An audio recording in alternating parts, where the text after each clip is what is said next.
welcome to the John Riley Show. First off, congrats. Third place in the Hyrox Las Vegas. Yes. We were just talking about preparation for, but I want to get right into how you feel about your performance. Was it what you expected, better or worse?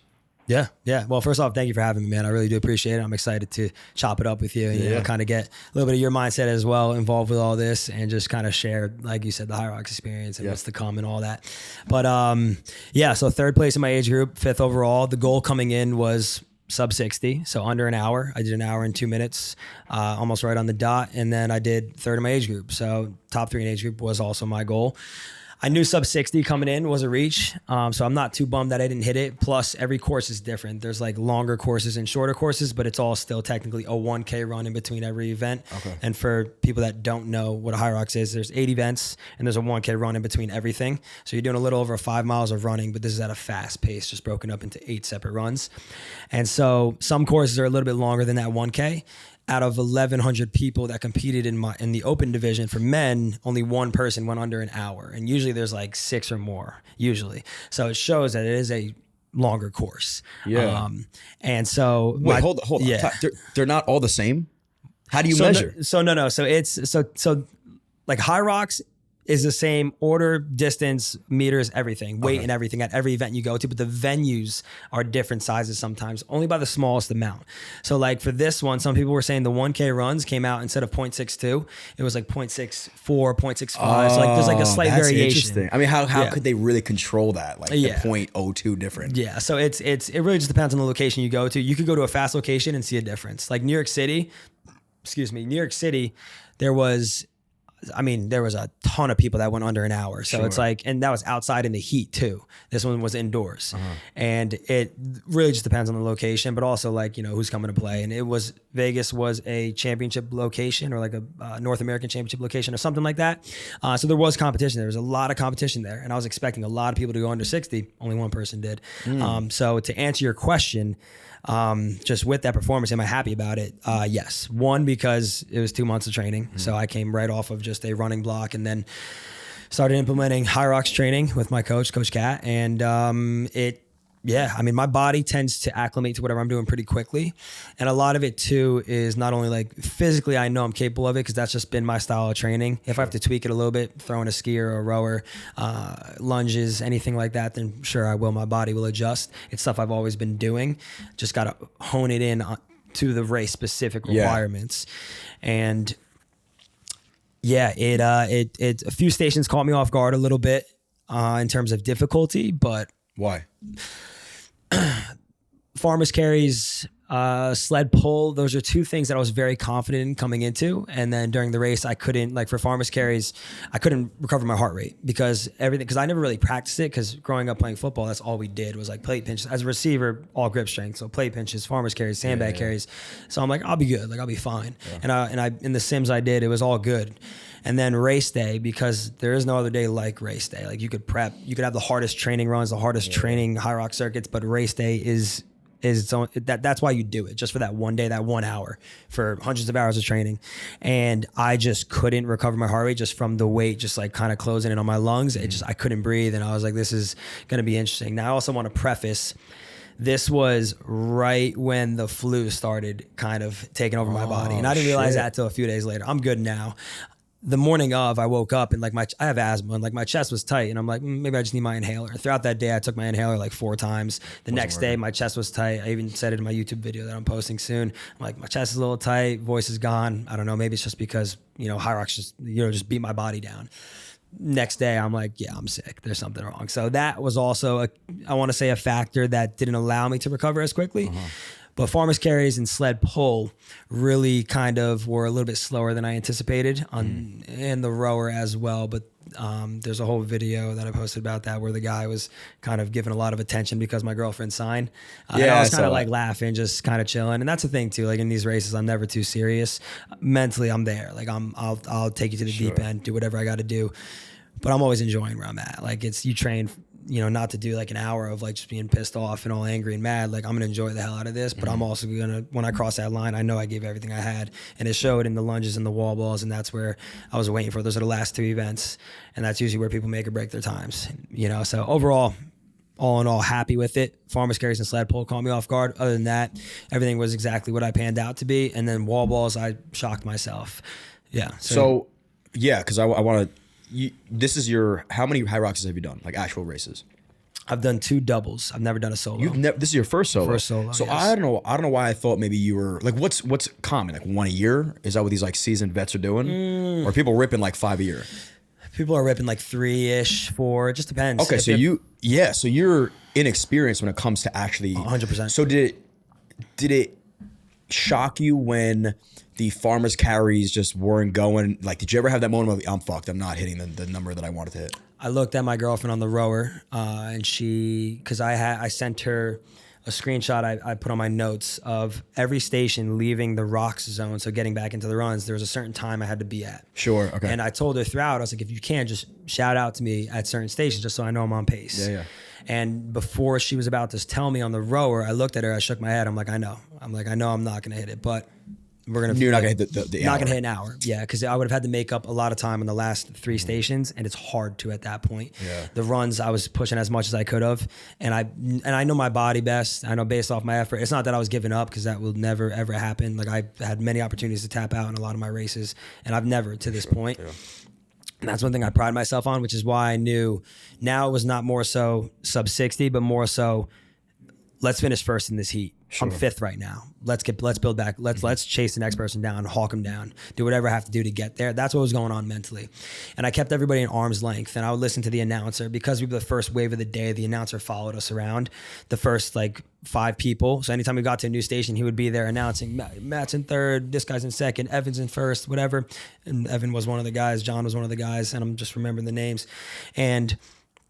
And so I was getting updates, I was hearing it, I was being present, I was listening, and I'm like, okay. Coming onto the wall balls, I was 4th. I was 4th when this is the last station, 100 wall balls. So prior to what was the one before wall balls? Lunges. What are you at before lunges? Oh, I was in like 8th. And you came all the way back from 8th to 4th? Something like that, yeah. So I passed lunges. I passed. That was my fastest event. I had, out of 1,100 people, I had the second fastest time in lunges. Wow. Yeah. Were they just like, what the fuck is going on? Yeah. Actually, no. I think it was the first fastest time in lunges and then the second fastest time in wall balls out of 1,100 people. But you knew those are your 2 strongest? No. I knew lunges I was strong with, but it's at the end of a race, and how would I really know if I was strong in a Hyrox environment?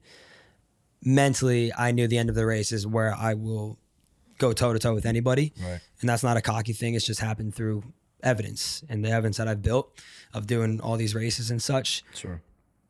I remember in Dallas when I was doing doubles, after burpee broad jumps, I said to Gab, I was like, I'm going to throw up. Like, we got to slow down a little bit.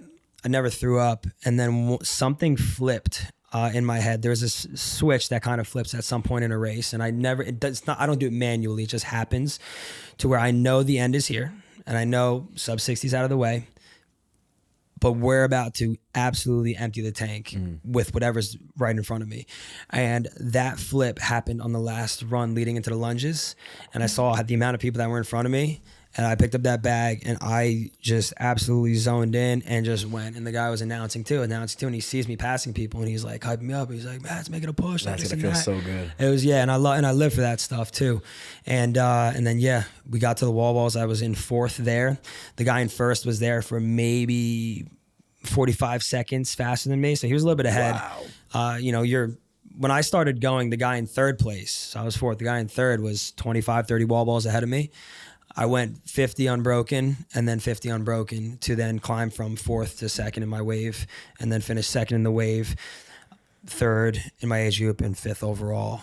And those last 2 stations, I really made a lot of ground back in the climb back. When I knew 60 was out the window, it's more so as now I'm chasing down the person. Let me compete. Yeah. How many wall balls? So I've seen you do it. So you take this, how heavy is the medicine? Right about 14 pounds. So 14 pounds, you got to squat, throw it, hit the wall, catch it, squat. How many times are you doing that? 100 times, yeah. 100 times. 100 times. And so how many, you may not know the number, how many hits did he have before you got there? He was at 25 to 30 ahead of me. Yeah. And you beat him? I was the only one in that wave that took 1 break the entire time. You just ripped 100. I ripped it. How many breaks are people normally taking? These guys were taking breaks every like 10 to 15. I was feeding off of it though. Like it was, and he was shouting me out on the mic too. He's like, Matt jumped into third. And I'm like, oh, no way. Okay, cool. Just keep going. And he's like, oh my God, Matt's making a push for second place. And I'm like, yeah, we're not stopping. Like we're going. I feed off of that. That's where I literally, and it started. I don't mean to cut you off. No, you're good. I was going to agree with you. Yeah, a little bit of backstory. That mindset there, that concept started in my Ironman. When I did my Ironman, I knew running was my strongest. And for people who don't know what an Ironman is, it's 2.5 mile swim, 112 mile bike ride, and then a marathon after all that. What the fuck? Yeah, I did that with 6 weeks of training too, which is it's been the common theme of all my training blocks, not having a lot of time, but working with the time you have, which means the quality of the work has to be high. And that comes into sleep and nutrition and everything. And that was the most dialed in I've ever been to any 6 week span of my life. Sure. When I got to that run, I told myself 2 things. And I barely ran throughout the prep because I was dealing with a hamstring injury. When I got to that run, to the marathon part of it, the end of it, people were flying past me on the bike. I'm like, go ahead. I'm going to see all you on the run. I told myself, 1, I'm never walking in this marathon. And 2, I'm not letting anybody pass me.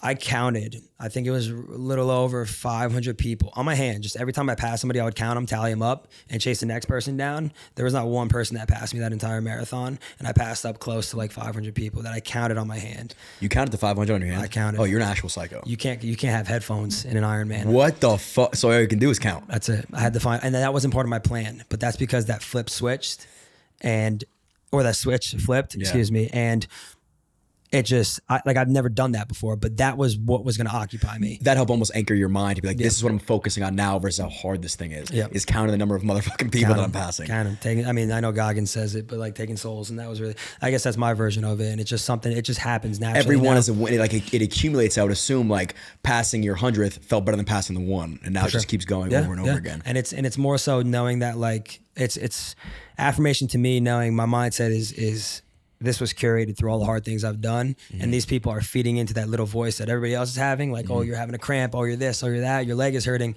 My legs were buckling almost every step. My legs were cramping. It felt as if I didn't get feeling in my feet until mile 7. Like there was, because I was on a bike for 100 miles, and like I couldn't feel my feet at all. I didn't even know. I could have looked down and my feet wouldn't have been there. I wouldn't have been surprised, So I didn't get feeling into my feet until mile 7. I was right behind my knee. It felt like somebody was just twisting it every other step. It was almost like I was like getting shot in the back of my legs by how I was buckling. Yeah. And I could have fed into that the entire time. When I got to mile 13, my race day nutrition was out the window. I couldn't take any carbs, couldn't do anything. So I survived on just chips and water at every aid station. Still didn't walk though. You were eating chips? I was eating potato chips. Why? They had them there at the aid stations. That wasn't part of the plan. I was like, all right, give me this because I need a solid food. Why couldn't you eat? Gels weren't going down. Gels, carb, like electrolyte powder, it was not, my stomach wasn't handling any of it. So I literally, out of anger, threw my bottle out in the garbage. Just wasn't agreeing with you yourself. No, yeah. So the gels too, like usually you're supposed to have gels every 30 minutes, usually like 24 grams of carbs. Threw those away, threw my bottle away. 1, out of anger, just of how much pain I was in. I was like, this is just terrible. But 2, I'm like, this is not working. And my stomach's rejecting it. We're going on whatever's at these aid stations. When you say rejecting, you just get cramps? Like, were you shitting yourself? What was I was close to throwing up every sip I took. Oh my God, man. So I was like, I'm not throwing up. I'm getting rid of this and we're pivoting now. And chips went down. I would just take a little cup, throw it back, water, throw it back and keep going. So your mile, what would be like if you just ran a straight up mile? What would be a good time for you? Like an all-out mile? Yeah. I could probably do it. I'm sorry, not a mile, a marathon. A marathon? Yeah. Well, so that marathon I did in the Ironman was 3 hours and 42 minutes. My fastest marathon was 2:48 or 2:49 in Chicago. So it took you almost an extra hour because you had the biking and that is fucking insane, dude. Yeah, it was that was my first glimpse into the capacity of what hard really is. Mm-hmm. And that Ironman is I shouldn't have no signs pointed me to running an Ironman. Like I wasn't ready for it, but I wasn't like people I talk to. They're like, you should not be going right to a full Ironman. Usually people sit right at that half Ironman, they get comfortable there, and then they go to the full. I'm like, screw it. I only ran 1 marathon prior to that too. That was my first marathon, and that was only with 45 days of training. And I'm like, we're gonna go for an Ironman. And then there were some injuries that happened along the way. I had to push the Ironman back to the end of the year, and then I ran another marathon prior to that. But from that point on, it changed in my head where like I'm not and in the least cocky way possible. This is all through evidence. I'm not like what, they're like the rest. I'm not like what everybody's telling me to do. So I'm gonna do it my way. And I'm gonna hear what everybody's saying, but I'm gonna do it my way. You can't negate what I just did in the Ironman and in the preparation that I had when everybody's telling me not to do it. And then the time I did for my first marathon with only 45 days of training, and then this and then that. There's been too much proven evidence to where I have to listen to whatever like my mom's telling me, and my family too. They're like, I signed up for these things. They're like, I don't want you doing this. But then they followed up with, I know you're going to do it though. Like, and I told them, I was like, listen, respectfully, like, you don't have to agree with any of this. I'm going to do whatever I want to do. Yeah. That's it. It's let me figure it out. Let me find out if that fire is hot. Like, let me get burnt a little bit and then just go from there, but that mindset of in the Ironman, just kind of like, I guess, taking souls, counting people, stemmed from, the Ironman into Hyrox, where I was like, all right, now we're going and we're chasing people. This is a competition now. Yeah. So that's where it stems from, with a little backstory without kind of getting too much into the Ironman. But it's been it's again, all through evidence though. Like, a lot of people try to just turn it on like this, like, oh, I'll do a race day. Like, even though you haven't practiced any of it doesn't work like that. It's you gotta find out for yourself, and everybody's got their own rhyme and scheme to everything. Yeah. I mean, it seems like obviously preparation is key for these things, like individual preparation of learning how to do these movements or learning how to pace out a run or a bike.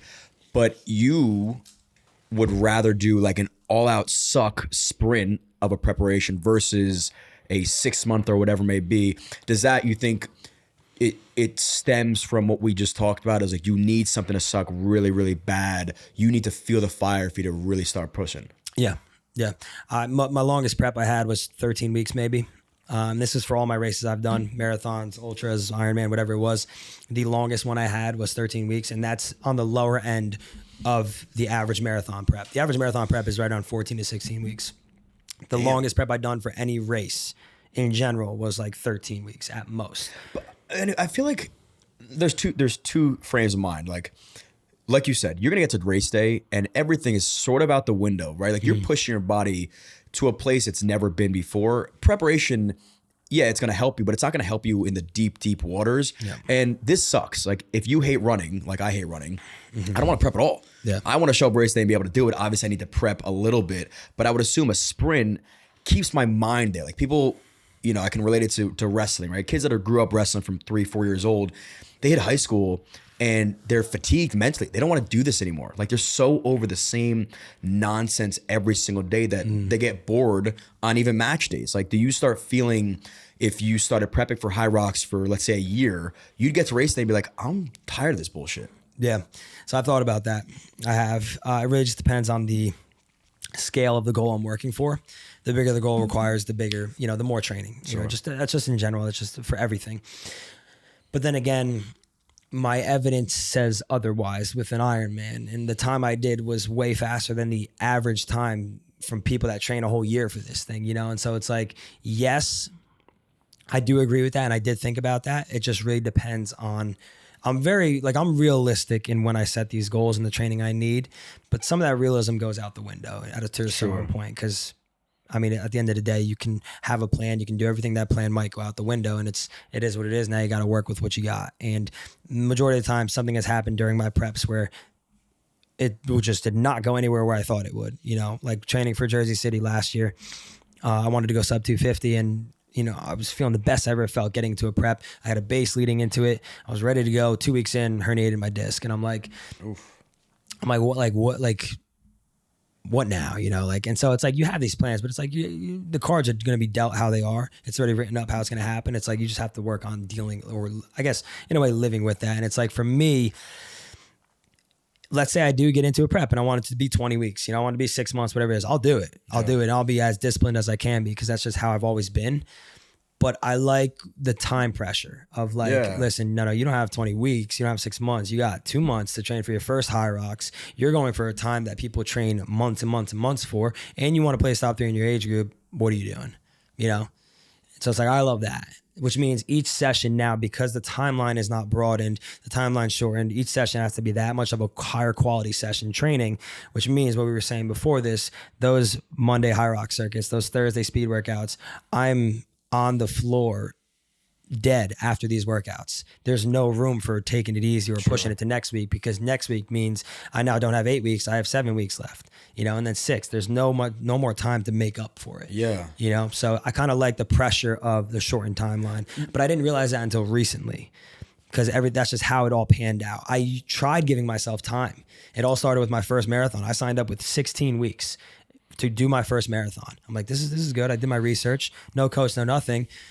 2 days after I sign up, I'm in the hospital with a kidney disease, and it pushed everything off. And I'm like, I remember I said to my doctor, I was like, or nephrologist, I was like, listen, like I have to run a marathon, and like, can I do this? He goes, I probably wouldn't. You can, like nothing's going to happen, but like, give yourself more time. It's your first one. I ran that marathon in 45 days of training. Again, this is with no coach, just going off of YouTube, but it's like, I tried to have a 16-week prep. That wasn't in the plan. That wasn't the plan, excuse me, but that's not what was for me. And then it left me with 45 days, and I ran a 3:17 in my first marathon, which was well above average at the time, which I didn't know. I just ran fast, and that's what was fast and hard for me. You didn't realize what was good. No. That's interesting. I loved having that. I loved being in such like a newborn type of mindset with the running space, because let's say I was as seasoned as I am now mentally, like, knowing all the information I do running, I might have shot for a 3:45 because like, sub 4 is good. A lot of people shoot for like those 3:40s in their first one. I'm like, my thought process was, all right, what's the average male finishing time for my age?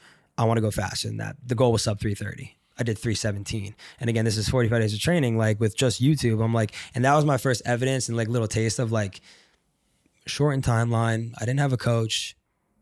Let's try to do this again the right way, though. Let's get a coach now. Let's do this. Let's do that.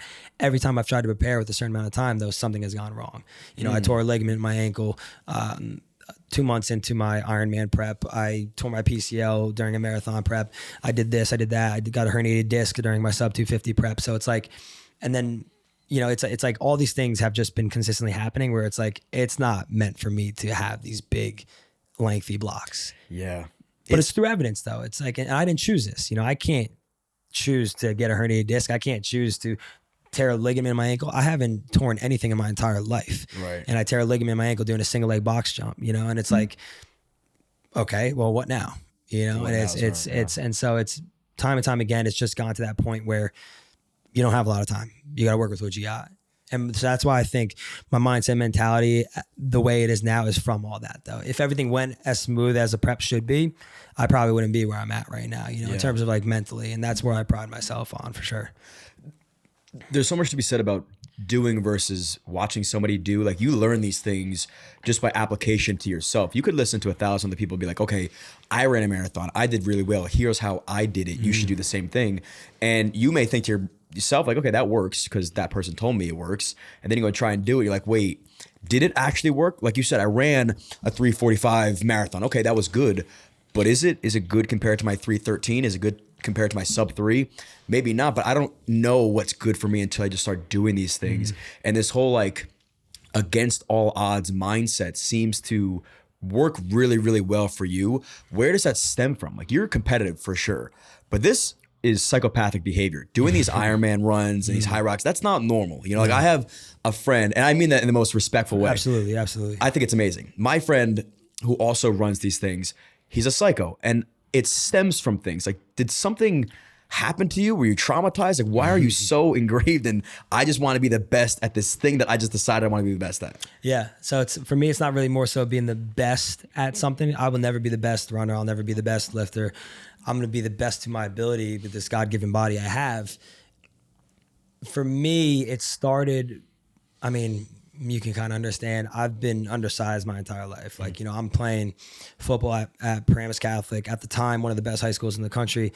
I'm 5'6", 5'5", 150 pounds. Like, and my goal, my junior year, senior year, was to get a starting position. Not only that, win a state championship, and then go to college for free.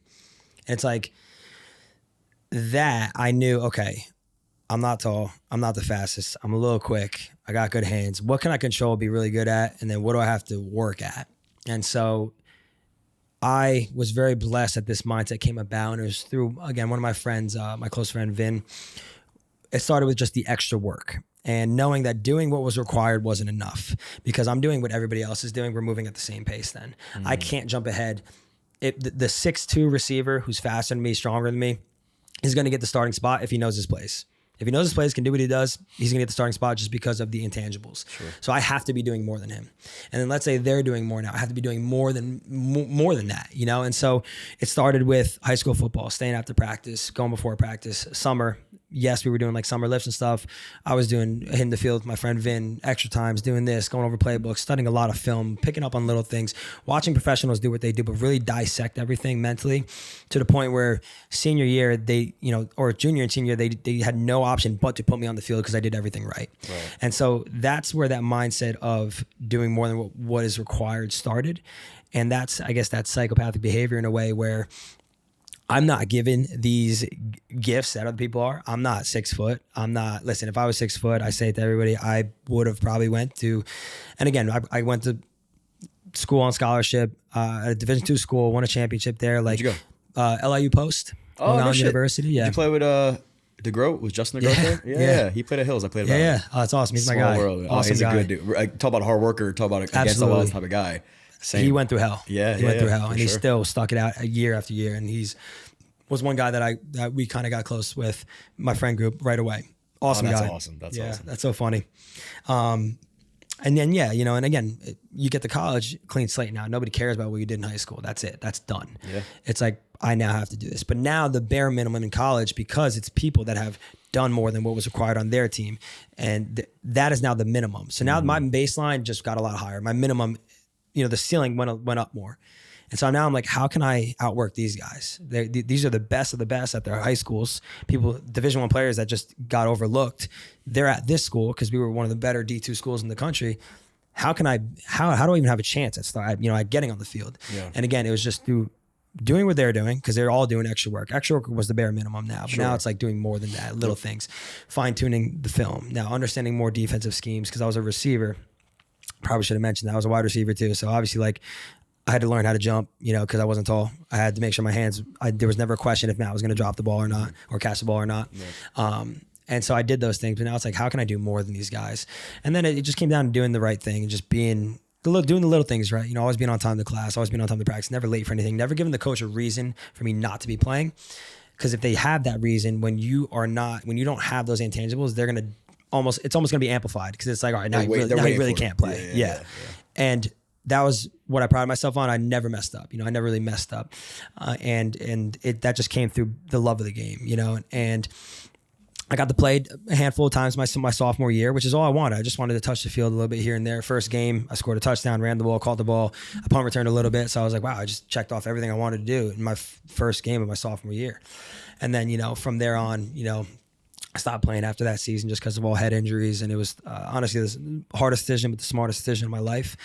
Yeah. And, God forbid, who would have known what happened to me if I stayed and played a little bit more. So it really, that is where the psychopathic behavior kind of started, and a lot of people look at me, they're like, oh, how are you doing all these crazy things? I'm like, it didn't just come like this, it was from not having the gifts of being the fastest person, the strongest person, this and that, but wanting to be. And through that extra work got me to where I was at. And then that mindset, that work ethic stayed. And then when I found running, I'm like, this sucks. Nobody's telling me to do this. There's no team here. There's no nothing. It's me. I don't have to take another step. I don't have to do any of this. Let's do it. Let's do it. Because now it's more so not a team. I did everything I could have on my team. I was a captain my senior year, defied all the odds. Let's do this for me now. Let's figure out what I'm about. I'm in almost the peak athleticism of my life, or getting there, what I thought was the peak. Sure. And now looking back, that was not the peak at all. And I'm still not there, which is the crazy thing. And it's like, let's figure out what I'm about now, because I don't like running. I've never ran over more than like a 5K when I started. And I was like, I don't really like this, but we'll get into it and we'll see. Now there was obviously but I did American Ninja Warrior in between football ending and then running. Oh, you did? Which led me into sparring races and then led me into my first marathon. Okay. Because once American Ninja Warrior stopped, I was like, all right, well, sparring races have similar obstacles. Let's try that. And I would finish top 10 overall in both the ones I did. I was like, let's actually try to run. And then that's where the running part came in. And then from there, so it didn't just come out of nowhere. It came from years and years of just having to do more than everybody else naturally. That was my ceiling. My ceiling was my floor was a lot higher than everybody else, just because it had to be. The bare minimum was not enough for me as an undersized guy in a sport that you're playing where size matters. Yeah, you seem to be extremely self-aware and rooted in routine and discipline and all these different things, but your goal setting, you're acknowledging when you've achieved goals, and it seems like you're appreciating when you achieve those goals. And I think a lot of times people that are hyper successful at what they do, which I would consider you to be one of those hyper successful people, they operate with this like not good enough mindset. You know what I mean? A lot of times they'll reach their goal and they said, okay, you're going to be happy now. And they get there like, wait, I'm not happy. And I have to go reach something else now. And I'm not happy again. This vicious cycle of like, what am I even doing this for? It seems like you found a lifestyle that you just enjoy. Like if you enjoy doing something else, you'd probably go and do it. I don't want to use the word happy because I think the word happy it's too blanket termed. Are you satisfied with the life you're living? So initially I didn't know why I was doing all this, but there was something that was hooking me in, something that kept me coming back to do these races and to figure it out. And I was trying to figure it out. I knew that my backbone was, I want to see what this God-given body can do, and everybody's gifts are different. That was my backbone. If you have a strong backbone, you could do anything, and there's no reason to stop if your backbone is strong enough. If you stop, it means your backbone wasn't strong enough. And the idea of the thought of one day coming where I would not be at my peak prowess and like my peak just physical capabilities, and I didn't actually give it a chance to show what peak was, that would eat at me. It's almost like that deathbed thing where it's like, it's like, I don't want to be on my deathbed with all these regrets of like, what could have been. What could have been. Yeah. I could have ran a marathon. I could have done Ironman. I could do this, but the idea of it scared me and I never did it. And who knows? Now I can't do it. It's too late. And so it's more so for me, you asked if I was satisfied, right? So yes, I am. And it takes a lot for me to say that because, again, a lot of people, they, acknowledge what they did, they move on right to the rest, right to the next. I think for me, the reason why I'm satisfied is because the goals I set for myself. I don't set goals when I sign up for these things. I know I can achieve them. If I did, there's not going to be much satisfaction in there. Yeah. Because if you're signing up for something, you're going for something you could do. You're like, oh, I'm going for a 340 marathon. I did a 345 like last year. I should be able to get it. Go for a 330. Bump that time down. Be scared signing up for it. And I think the reason, the thing that keeps me coming back is the idea that when I sign up, I have no clue how I'm going to get these things done. And then when I do it, I call my shot and I do it time and time again, something I pride myself on. That gap there, what happened in that amount of time, that is what keeps me coming back, keeps me so satisfied because it's like, I just grew so much and I've done something I've never done. And the goal for me every year is to say, one, that was the hardest thing I've ever done. And two, I've never done that before. And if I'm able to say that for the span of 10 years, every single year, the growth is going to be insane.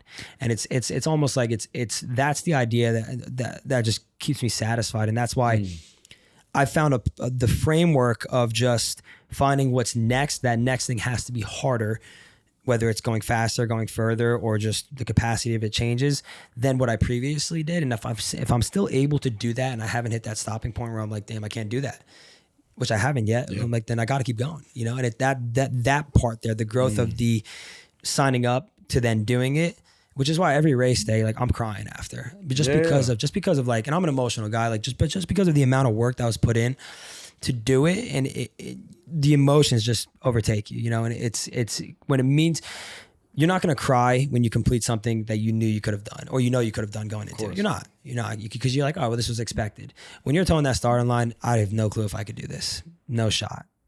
We're going to see what happens in this next hour, or in an Ironman in the next 11 hours, we're going to see what happens. Yeah. And it's like, and in Hyrox too, it's like you train hundreds of hours for an hour of the hardest hour you will probably have in your entire life. That was the hardest hour I've ever lived in my entire life. And and a lot of people say that and just throw it out there, but when you say it and mean something like that, there's so much power in that. 25 years on Earth, and I just experienced the hardest hour of my life. It's like, it's a lot of hours in those 25 years. Yeah. So it's that idea. It's intrigues me so much. And that's where the satisfaction comes of just that journey to get to that point though. Yeah. And there's so much growth in that. And that's where I'm satisfied about. Cause I know that not only doing this is for myself, but again, helping others along the way, but also like fast forward when I have a family, when I have kids, like these are the stories they're going to hear. And it's the impact it has on a kid hearing stuff that their dad, that their mom did, these crazy things. They're going to want to be somewhat like that no matter what. If you grow up around your dad and he's always working out, you're going to go like babies. I see videos of like little kids in the gym just moving around, weights, doing whatever. 100%. Like it's subconsciously just intertwined in their brains as a young age. And like that has such an impact when you have parents who did these crazy things or did these big goals or accomplished these big things compared to who didn't. And it really has an impact on that. And you could really tell with certain people you talk to. And I want to be that person. And also I want to be that family. Like I want to have that wife too, that is also like the kids look up to, like dad, you did crazy things. Like this is all insane. That's why I record everything too, is because it's video documentation for myself, because again, my memory is not the best and I want to be able to remember the little things I've done, and as well as the big things and the training blocks and everything. But two, like I have visual proof to show, my family, my kids, whatever it is, that like, yes, like this did happen. And when you see it, it's so you believe it a lot more than just hearing about it. Yeah. And so that's just what has been rooted in the reason why I'm doing everything. Like you can't break that backbone of like all the hate I get and everything like that. Like, and I'm sure you experience it as well. The words can't break a backbone that strong of like, why am I going to let somebody saying like, oh, your running form sucks, like you're never gonna be able to do this, stop me from stop me from possibly having a lifelong impact on my family, on my kids, on this, on that, or somebody else watching, so it's you have a strong, the main thing is you have a strong backbone. There's not much that could break that. And again, I know you probably have your experience with all the hate comments as well too. But you've been doing what you're doing. You've been killing it and you've been crushing it. It's like, that's the reason why. And a lot of people that start, they let those initial words because they don't have much of one backbone, but two evidence that like they should keep going. So when people do start initially with these things, whether it's posting, whether it's podcasts, whatever it is, and they're getting some type of like bad feedback or any hate comments or whatever it is, it's going to mean a lot more because there's no proof that it's working yet. If you have like 100 followers and you're just starting posting, it's like you get one hate comment, that means a lot compared to if you had 100,000 followers and you got one hate comment, you're like, all right, this is just normal now. It's but 100,000 people believe in what I'm doing. It's like, but if you have to, that's why you have to have a strong backbone before you start, though, and knowing like nothing can break that. Preparing for the future conversations with your children is powerful. Like thinking of option A, saying, yes, your dad did X, Y, and Z. Everything he set himself out to go and do, he went and did it, versus, hey, I was gonna go do this, but then my leg or time, or then I had you and I couldn't do, like all these excuses start coming in. Yeah. And what does that then lead to is your son or daughter is probably gonna start living a very similar life, or they're just not gonna like respect you as much as if you did the things you set out to do. How often do you go to bed with the feeling of that was a successful day, that I did everything I wanted to do, versus going to bed with this feeling of guilt and I lied to myself? Because I think a lot of times individuals that, like in general, whether or not you have found success in your eyes, I think a lot of people struggle with like this, I don't know why, but I just don't feel good about myself. Like I put my head on the pillow and I said I was going to go do something, and I lied to myself. I wasn't going to be on my phone all day, and guess what I was? I wasn't going to, talk disrespectfully to those people, and guess what I did? And I can't get out of this cycle. Do you experience that now, or do you feel like you're so rooted in your discipline that it just doesn't happen? No, I experience it. Yeah, I experience it, but I make sure I acknowledge it. I don't. If you turn a shoulder to it, it's always going to be there. When I mess up, when I slip up, I face it head on. I have a conversation with myself, like, you did this. You said you were going to do this. You didn't do it. That's it. And that's it. Now I want you to think about that. Go to bed. Now you're going to try again tomorrow. Right. And so for me, I'm not perfect. I made a handful of mistakes last year that I still think about to this day, to where it's like, that's not me. And the one thing about me is like, if I mess up, like I won't mess up twice, and I won't mess up the same way twice, because that's not normal. Messing up is not normal for me. And it's like, but when it does happen, again, I'm not perfect, nowhere near that. When it does happen, I'm so analytical with everything, and I want to figure out why things worked out and why things didn't. And when you learn both sides of it, because there's contrast to everything, there's no highs without the lows, there's no light without the dark, there's no, so it's when you are analytical on both sides of the contrast, where why did I mess up? Why did I make that decision? Was it in the moment? Was it this? Was it that? And then why was I on my phone all day when I told myself I wasn't going to be? Why didn't I do all the things on my checklist? And for me, it just comes down to just acknowledging what you messed up on. I have this, I sound so crazy saying these things, but I have like this voice in my head that like, it's literally like just a good and bad angel where it's like, you didn't do anything you said you were going to do today. Like you said you were supposed to run 5 miles, you stopped because your back was hurting at mile 3, and that was it. And although it might've been hurting and it might've been the smart thing to stop, those extra 2 miles are going to sit in my head a little bit, and it just happens. And I'm like, you know what? Yeah. But the acknowledging it is where people don't do, is what they don't do sometimes. And when you don't acknowledge it, it's always just going to be there, and that voice is going to get louder, and it's just going to you're going to almost end up spiraling backwards in a way. Yeah. To where you're then in a victim mentality, and it's like, oh, well, I can't do these things. And it's like, I can't do this. And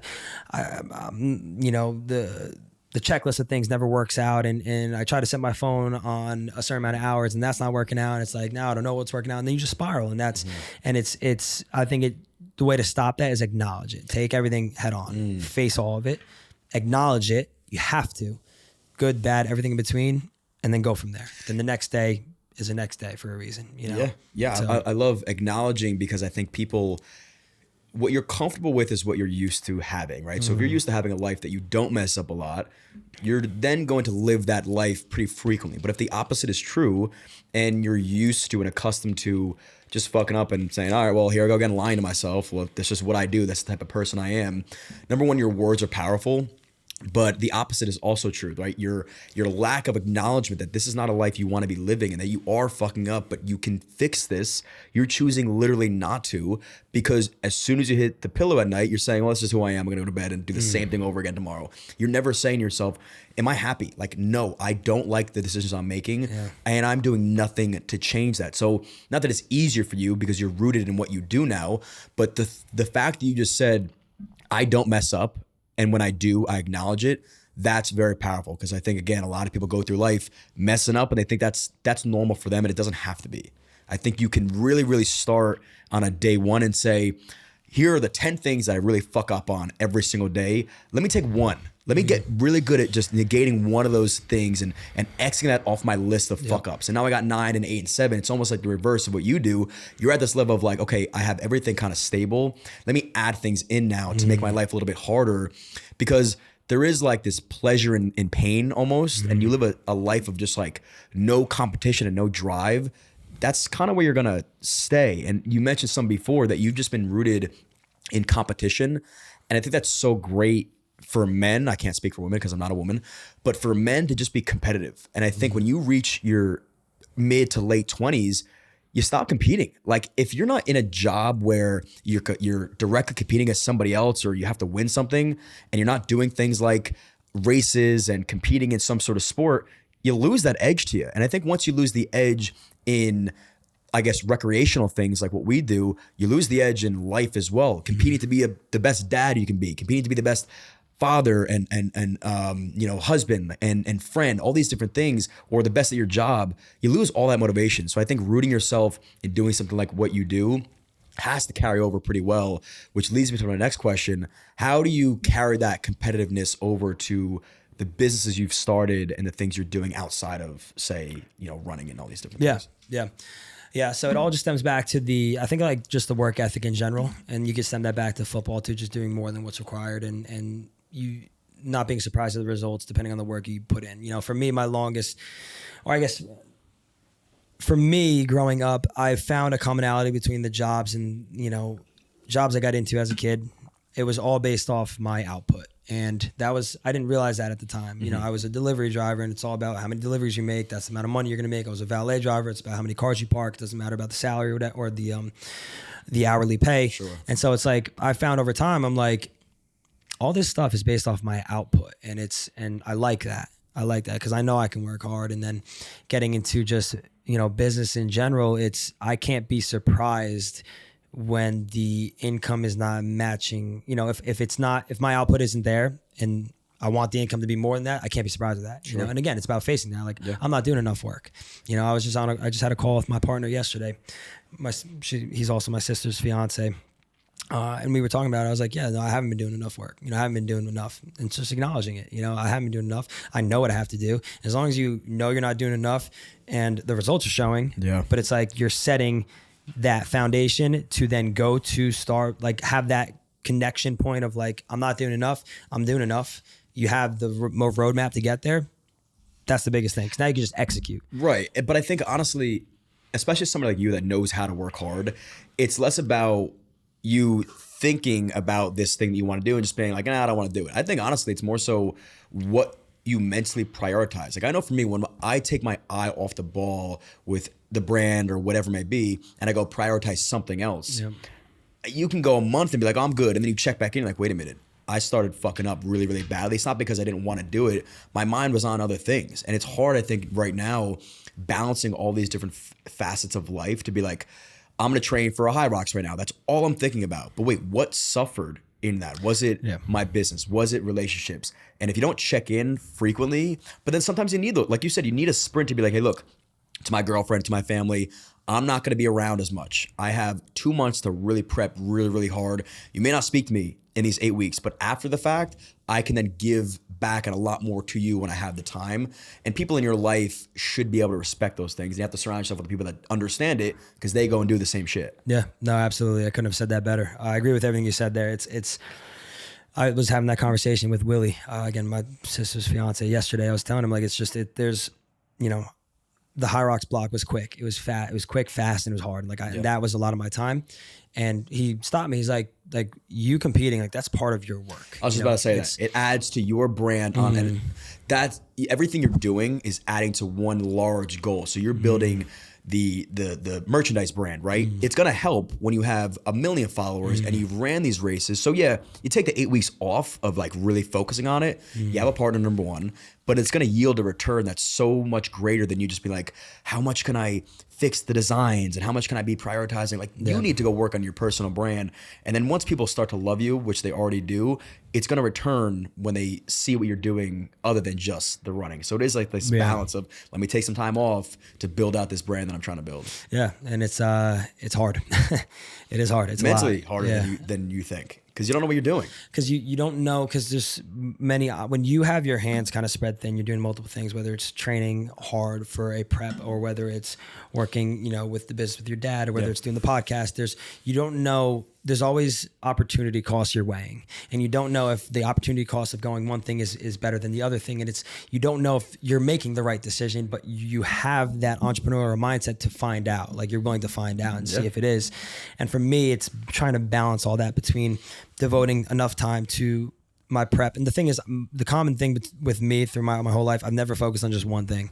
There's always been multiple things I've been focused on, but even just in football, like outside of football, I was trying to, start selling stuff online and this and that. And I was always trying to do something more, and on top of school too, and so it's right now between one, going for these races, two, working with, brands now and having a manager with me has helped so much. Dominique, she's been helping so much with that. Managing all that, making sure the content is where it needs to be, what we're just talking coming up here. And then on top of that, Sunday Morning Club, that's my partner, Willie. He manages a brewery in Charlotte and it's Sunday Morning Club. Those are his two things. And it's like, he's putting the time into those two things. For me, it's like 4 different things between Alpha Fit, between Sunday Morning Club, between my races, between working with these brands, between online coaching. My hands are spread thin. And so for me, there's many options to where if I put more time to one area, but I don't see return, I could kick myself. And I'm like, damn, I should have been doing something else. And and when you have these calls, like I had yesterday, it's like, I know where we need to prioritize. I have to. And he told me, he's like, listen, like we both need to be doing more. And I'm like, no, these are the calls we need to have. Like we have to be doing more. And so it's again, confronting it. A lot of time, even with business partners, like a lot of times it's like, you're not confronting certain things and you leave the stones unturned and it's like, that's going to come back and bite you, It's those ass kicking calls. You're both like, hey, we were sort of thinking about it. And then the guilt, creeps in because you're not acknowledging. Like we talked about acknowledgement before. You acknowledged it. Here's what we need to do. Here are the 5 options that we could do. And like we said, the opportunity cost will eat at you.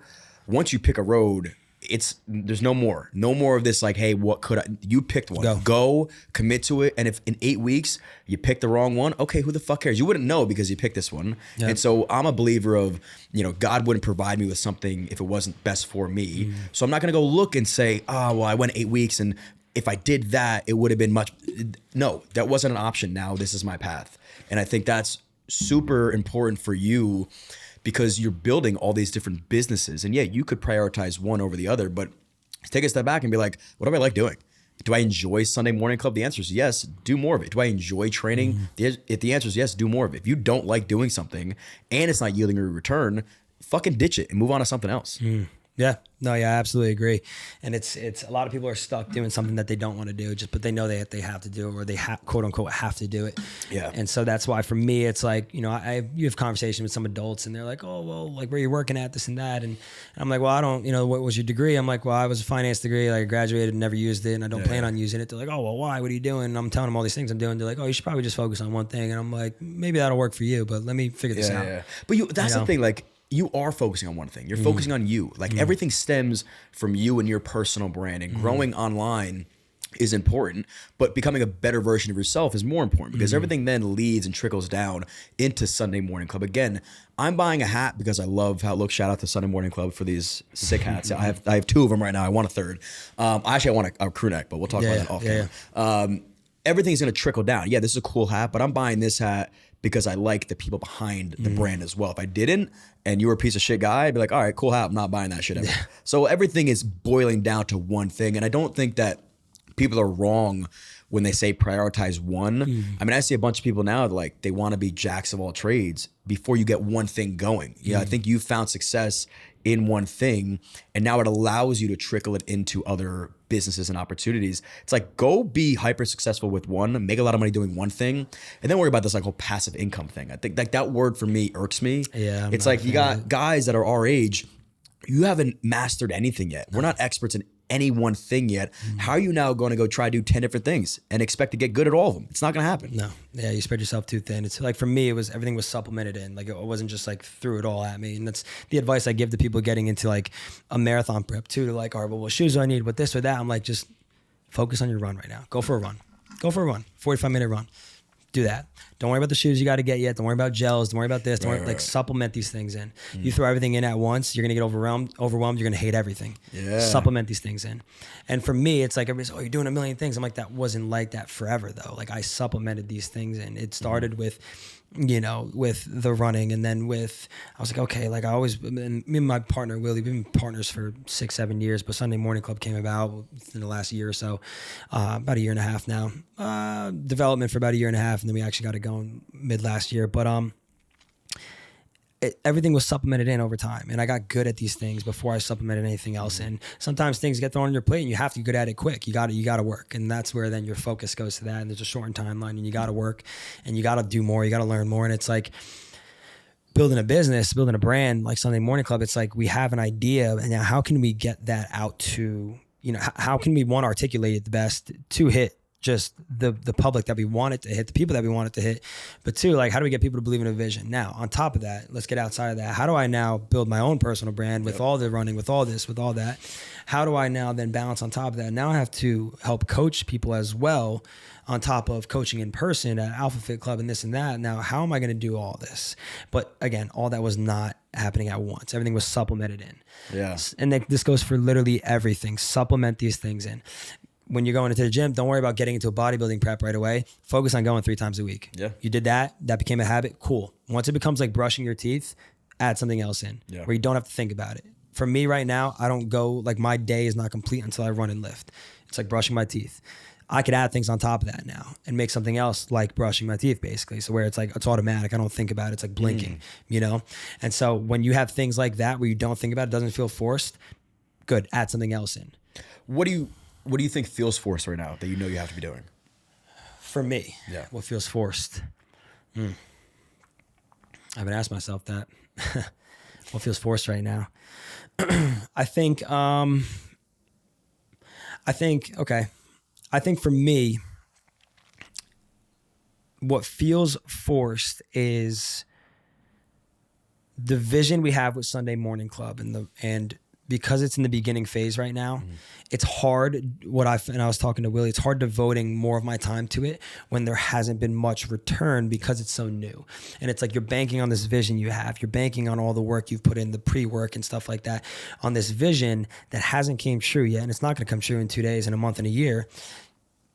But your time is the most valuable thing you have. And when you're doing a million things, it's hard to then put your time into something where there's not that return yet, but it will come down the road. And it's, for me, the hardest thing is forcing myself to do that. And that was the conversation we had yesterday too. It was like, I know I need to be doing more. I know I have to be. With running, there's a return there. You know, with posting, there's a return there. With the views and stuff like that, you get a video to go viral, there's the return.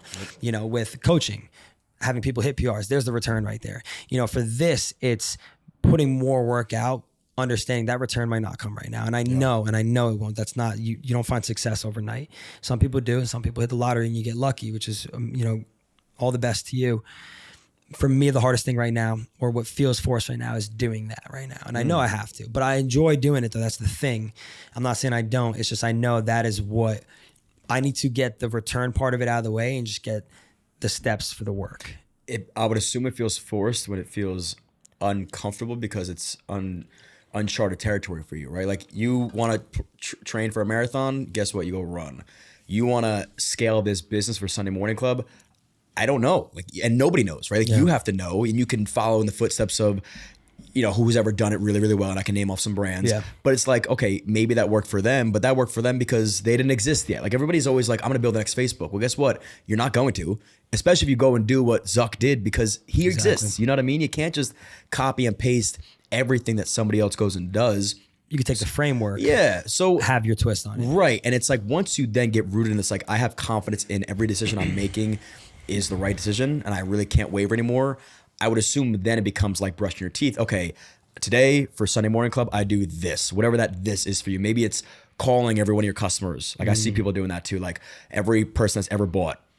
Today I'm going to call so-and-so, and then you record the so-and-so call. Now that's content for whatever. And then somebody feels really, really good about that. Or today I sit down and I ID on a new t-shirt design, or today I sit down, whatever these things are. There's so much you can be doing that's overwhelming. You're like, there's 1,000 things in the air. Let me just pick fucking one and go run with that one first. And I think that's exciting. Like, the Sunday Morning Club, I really do commend you for. The merchandise is great. I love the look of it. And I love the thought of being able to rep a brand every single day. Like, every time you go out is an opportunity for you to, number one, wear your own shit, but then talk to people about it. Like, oh, I run this club. I run this Sunday Morning Club. Check out the website. And they go home and now they're thinking about you. And now it leads into your brand online. Like, it all kind of ties in together. It all trickles in. And like, that's the idea of Sunday Morning Club in a way. When we were coming about this idea, just a little quick story. When we were coming about this idea, we were in the e-commerce industry for a while, and then we took a step back. We're like, let's make something we're both proud of and we both want to get into, and something that means something to us, rather than just for like a cash grab. Like, let's do something that we want to work our butts off for this, not see the return right away, and like build something we're proud of. And anybody can make an apparel brand. Anybody can put a name on a shirt, a name on a hat, say like, here you go, cool design. Everybody's doing that. What's going to sell and what's going to keep people is the community and the people you're going for, and building a community behind something. And so we had multiple ideas revolving. Sunday Morning Club came about, and I was like, not really feeling it. And then one day Willie was like, Sunday Morning Club is the one. I was like, all right, pitch it to me. Why is it the one? You know, this is in the development phase. And he was like, Sunday's the one day out of the week that's different from the rest. Different vibe, different tone, different everything. It's not a work day. It's also the day before the week starts. People use their Sundays for a different reason. You know, if I were to ask you what's, you know, first thing, or what's the vibe you get on a Sunday? Like, what do you do? It's a reset day. It's where I meal prep. It's where I just relax. And for me, my hardest thing was being present and relaxing for so long. And I was like, okay, I like that idea. And so our job with Sunday Morning Club is not only just being like, okay, like it's Sunday, like it's a physical day, obviously, but it's taking that idea of, you know, basking in the unhurried moments, just appreciating when time slows down. Instead of looking down your phone, walking, looking up, look at the people crossing the street, the kid holding the mom's hand, and different cloud formation in the sky, like slowing down and appreciating life happening around you. With stuff you do on Sundays, going to the coffee shop, reading a book where you just don't feel rushed. Take that and apply it throughout every single day of the week. And that's the hardest thing for me. And that's coming from me, where I'm going all the time. For sure. And I try to just stop and be where my feet are. And so I'm like, this is a brand that is not only going to be one that we can bring out to other people, but a reminder for myself to just slow down, appreciate everything more. And so that's what Sunday Morning Club is in a way. And for us, the hardest part is getting that across to people and making and finding, because we don't want it for everybody. We just want it for the right people. Like if I see you with the hat on, I know the type of person I'm talking to, I know the type of person I'm going to engage with and the type of conversation we're about to have.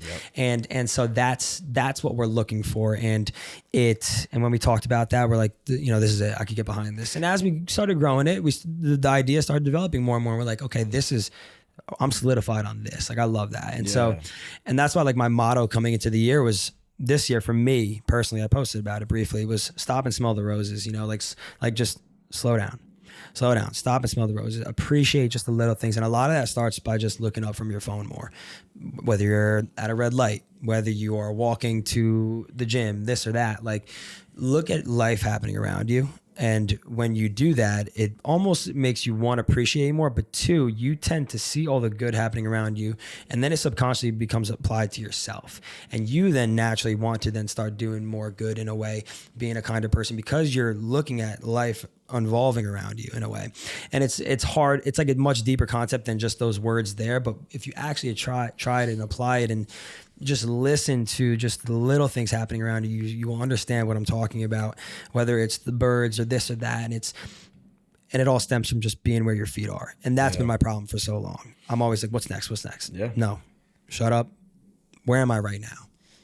Okay, let's be here right now. I'm on this podcast. I'm not worried about my phone in my pocket. I haven't checked that at all. I'm not worried about what I have to do the rest of the day. We're right here having a conversation, talking about what we got to talk about. Let me be here. Yeah. I think that's an issue that a lot of successful go-getters have, right? Because you're always thinking about what's next. You're not stopping and, like you said, smelling the roses. It's like, I love the whole find your Sunday in every day. It's not a one-day thing. And it's like religion, right? You're not just Christian on Sunday. You're supposed to be Christian every single day. Absolutely. And Amen. stop and appreciate life for what it is, because what's the point then? If you're waiting for Sunday to come, Monday through Saturday, that's 6 days out of the week that you're not doing what you want to be doing.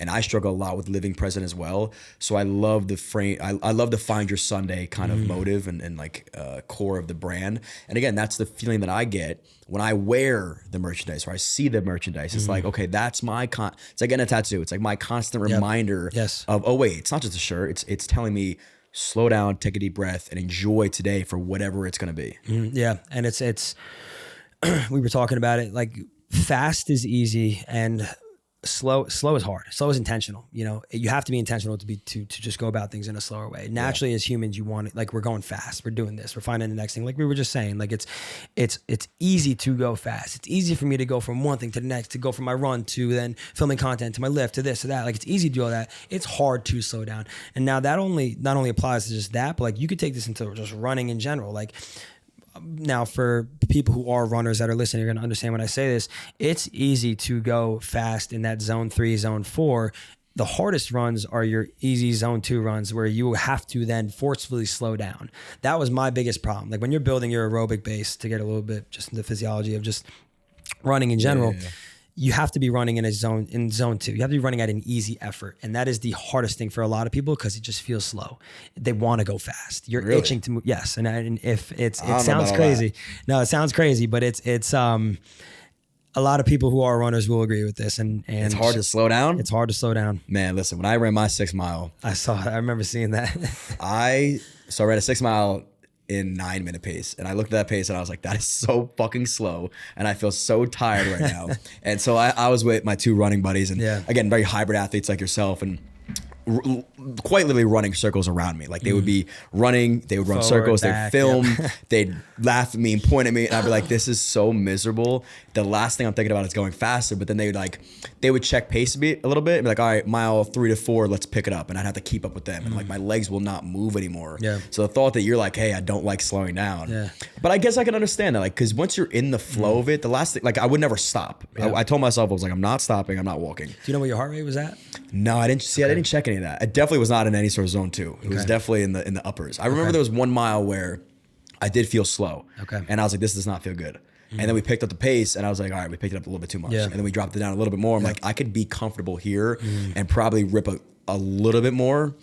Like, I always think, again, like, I don't know what my number would be, But 6 miles, I did it and I wasn't dead. Could I push the 10? Probably. Like what would happen through 6 or 10? Am I going to die? Hopefully not, you know? So I might also give it a try. But yeah, the thought of slowing down felt pretty good in those last miles. Now initially getting into it, if like you're not in it, like if you're not in that running Yeah, space, how do you prep somebody to start running? Okay, circle a day on the calendar, and I would go off time-based. So don't worry about miles. Go off effort and feel. Don't worry about the watch. Don't worry about the pace. What feels like an easy effort, do that for 30 minutes. Okay, do that now twice a week. Do that for 2 weeks. Add in a third day. Do 3 30-minute runs for then 3 weeks. The thing with running that a lot of people get, there's the misinterpretation between running and lifting. Lifting, you have your newbie gains. You're scaling up strength quick and weights quick. In fact, you could probably scale up even now. Like I could probably even go a little bit heavier, 5 pounds heavier every 2 to 3 weeks, whatever it is. Sure. As a seasoned lifter, like just that's scaling weight. With running, endurance takes time. They say you hit your peak endurance in your 30s. And so, and that's again, crazy for me to even think about with, you know, where I'm at right now. Not that I'm saying I'm here above anybody else or anything like that. You are though. You could say. Yeah. It's just reality. But like I got my VO2 max tested, and the first thing the guy said was, "You have so much more of a base to build." And I'm like, "Where?" Like That is I was like, "Where?" You know, and it's so endurance takes time. That's what it turns a lot of people off, and a lot of people will get caught up in all these. You need to be careful with who you get your information from on social media. There's people that post to intentionally help others, and the knowledge they're posting is based off evidence, and it's not based off just what they did, what works for them. Yeah. The world right now, even with lifting, is, oh, you want to grow your chest, do these 3 things. No, those 2 things might have worked for you. It's not going to work for everybody else. Yep. You know, and okay, you want to become a better runner? This is the workout that did it for me. You need to have people understand what you're taking in. Is the first thing with running. A lot of people are putting information out there that work just for them and don't understand the actual physics and science behind running. And people are doing it just to go viral. You know, they see a viral video, I'm going to recreate this, boom, push it out, go viral. Yeah. And that's the last thing you want to be following off of. So for running, for somebody getting started, go off time. Eventually, once you scale up to like 45-minute runs, maybe 3 times a week, then we can go off miles. Let's go off miles there. Then if you want to start, okay, I want to add in speed work. I want to get faster. Okay. You're going to go off, not off pace, not off a zone, go off effort and feel. What feels like a 7, 8 out of 10, do that for 3 minutes. Okay. 1 minute jog in between. Okay. Do it another 3 minutes. You do intervals, just like how you would do any other intervals, running or sprinting or whatever it is. Do you still do that? Yes. You do. So you'll say, okay, let me take a 3-minute sprint or sprint, not sprint, and then let me cool down for a minute. Yeah, that's interesting. Yeah. Okay. Yeah. So it's a lot of like really pushing like a zone 5, like fast, go, minute recovery. And so there's this, I forget what it's called, the actual name behind it, but there's this formula, and it has been tried and tested, where if you're training for a marathon, if you do 10 800-meter repeats, so doing 2 laps around the track, 10 of those in your goal marathon time. So let's say I'm shooting for a 3:30 marathon. All my 800s have to be faster than 3 minutes and 30 seconds, if that makes sense. Yeah. So again, it's the like those are your mini sprints within. Yeah. So let's say you do that. And the way the formula goes is you want to do that with equivalent rest. So 1-to-1 work to rest ratio. So you're doing 3 minutes and 30 seconds of running around that 800 or doing the 2 laps. And then you have a 3-minute, 30-second rest. That's a lot of rest. And I don't really tell a lot of my clients to do that. But if you're able to do 10 of those, you should be able to run a 3:30 marathon, given you have a prep to back it up. Sure. Anybody can go to a track workout and hit that. Not anybody, because it is a lot to do. You're running, well over 5 miles, not well over, but right around 5 miles or more of speed work, which is a lot. What I do instead is rest is a big factor that a lot of people don't weigh heavily on. So there's a huge difference between doing 10 800s with a 3-minute rest compared to a minute 30. And if you're able to hit, now for me, if I'm doing, so for example, if I'm training for a next marathon and I want to go under 2:45, I have to be doing 10 800-meter repeats in under 2 minutes and 45 seconds. But instead of a 2-minute, 45-second rest, I'm going to do at most 90 seconds. Okay. Knowing now, making conditions harder than it has to be, knowing if I'm really able to do that and hit every single split, I definitely should be able to, because now I have that recovery. But now we'll take it a step further. What is recovery now? Are you standing still? Are you walking? Or are you doing a jogging recovery? Sure. So now if you're able to do a jogging minute 30 recovery in between your 800s that are right at your marathon goal time for that 800 meters, Now you're double making it harder than it has to be rather than a standing recovery. I got it. Understood. Yeah. To where it's, if I'm really able to hit that, 245 is in the bag. Right. And so it's a lot of people follow that initial formula of the 1-to-1 work to rest ratio. I tend to now bump it down a little bit and a 2-to-1. Yeah, in a way. Yeah. To where it's the less rest, if you're able to still perform and recover, it makes your rest more intentional too. Again, time's not on your side. I have to focus on every single breath. Yep. Have to. And if you're not, time's going to slip away. Time goes fast when you're resting. When you have a minute 30 to rest, that's going to go by like this. Compared to when you have 3 minutes, you're like, I'm ready to go. Like, can this hurry up right now? Yeah. And so making the conditions harder than it has to be, if I'm able to check that track workout off, cool. My confidence is going up. And so there's so many different ways to go about it, but it's, again, all starts with supplementing things in. Don't just start throwing in what you see workouts that people do on social media. Yeah. Either go to Runna. It has, you can get into a prep on there. It's like a running app that a lot of people are using. Find a coach or just reach out to somebody. Reach out to somebody a friend or somebody on social media that is a seasoned runner that would be willing to help you or give advice. Say like, how do I get started? Okay, well, where are you coming from? What's your fitness background? All right, you lift 4 times a week. Okay, we're gonna do this. This might be best. Start it easy. And a lot of people want to go right away. They want to pull the trigger and just start going. Yeah. That's not running. It's not running. And that's why it's that slow burn that takes time. It takes time. And that's what turns a lot of people off initially. Me. Yeah. That's exactly why I don't do it. What is the hardest race you've ever ran? Oh boy. So I did, I guess timeline wise, 2023, I did my Ironman. That was my hardest race I ever ran at that point. And now hard is subjective to the race I'm running. Hard could be going fast for a short amount of time, going for a 250 marathon like I did in Jersey City with a herniated disc. That's hard. The hardest race I have ran to date is Last Man Standing, August 31st of 2024. It is a 4.2 mile loop in the woods of Maine, every hour on the hour. There's 400 feet of elevation gain every loop. When I say every hour on the hour, you have an hour to do the 4 miles to get back to the starting point. Let's say for me, I finished every lap in 48 minutes, like on the dot. I would have 12 minutes of rest until that next hour starts. And the reason why it's called Last Man Standing is you have to toe that starting line at the start of every hour until there's one person left. Shut the fuck up. So I did 100 miles that day, 104 miles. God, and I finished in 23 hours and 50 minutes, 8th place overall out of a few hundred people. And that was a 11-week prep. And then I couldn't walk or run really for 3 weeks after that. My body was swollen for the next 2 weeks. There was pitted edema in my legs.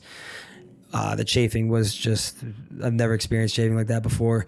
And I truthfully believe to this day that race altered my brain chemistry in some type of way where I'm able to articulate the thought of pain, time, and everything in that sphere 10 times better. I feel like everything has just been amplified after that race. And it sounds so crazy. Unless you actually, crazy. Yeah. Well, it is. It is crazy. It is. It's not a race people do. It's arguably one of the hardest backyard ultras in the country. And that's what turned me on to it. Because I'm like, that'd be pretty sick to run 100 miles. All right, let's back this up. So you had this 4 mile track. It's not even like a track. It's just a trail in the woods. But it's an elevated trail. So when you say you got to complete... You're going up and down. That's why it's hard to complete that in an hour. Because normally 4 miles you can run in probably, 20-some minutes? Yeah. I mean, I did the Spring Lake 5 miler in Belmar? No, in Spring Lake, obviously. Down the shore. I did that in 28 minutes. 5 miles? 5 miles. It was a 5:45 pace. What the fuck, man? Okay. Yeah. So you can run it fast, yes. Understood. Ultras are super strategic. And I was going to say, you have an entire day. It's not just your first. Okay. It's a long game. So you lined up. How many people are in this race with you? Few hundred. Few hundred. When you look around, what do these humans look like? Regular average Joes. That would piss me off. So like you should look like a gladiator if you're going to run this thing. And now you look like a guy that's going to go work a 9 to 5 tomorrow. I could walk into a guy in Walmart and that's so fucking annoying, man. Yeah. The guy who won, he did 167 miles. He's like an English school teacher. Nah, imagine like now he has to yell at his students the next day. Like, motherfucker, I just ran 167 fucking miles. So now I would assume holding on to muscle mass is probably disadvantageous. Like you need to be lean for this, right? So I get that. So you holding on to more muscle mass is actually harder. I didn't want to lose weight during that prep. Yeah, of course not. I started at 170. I finished at 171. Oh my God. So when did your mind enter into like this flow state of not stopping, and then when did your mind break? Mile 40. Mile 40 is when you said, I'm not stopping. No, mile 40 is when I said, I don't think I could do this. And you went another 60 miles? Dude, that is fucking great. Did it ever hit a point where you're like, I'm good? I'm gonna win this thing?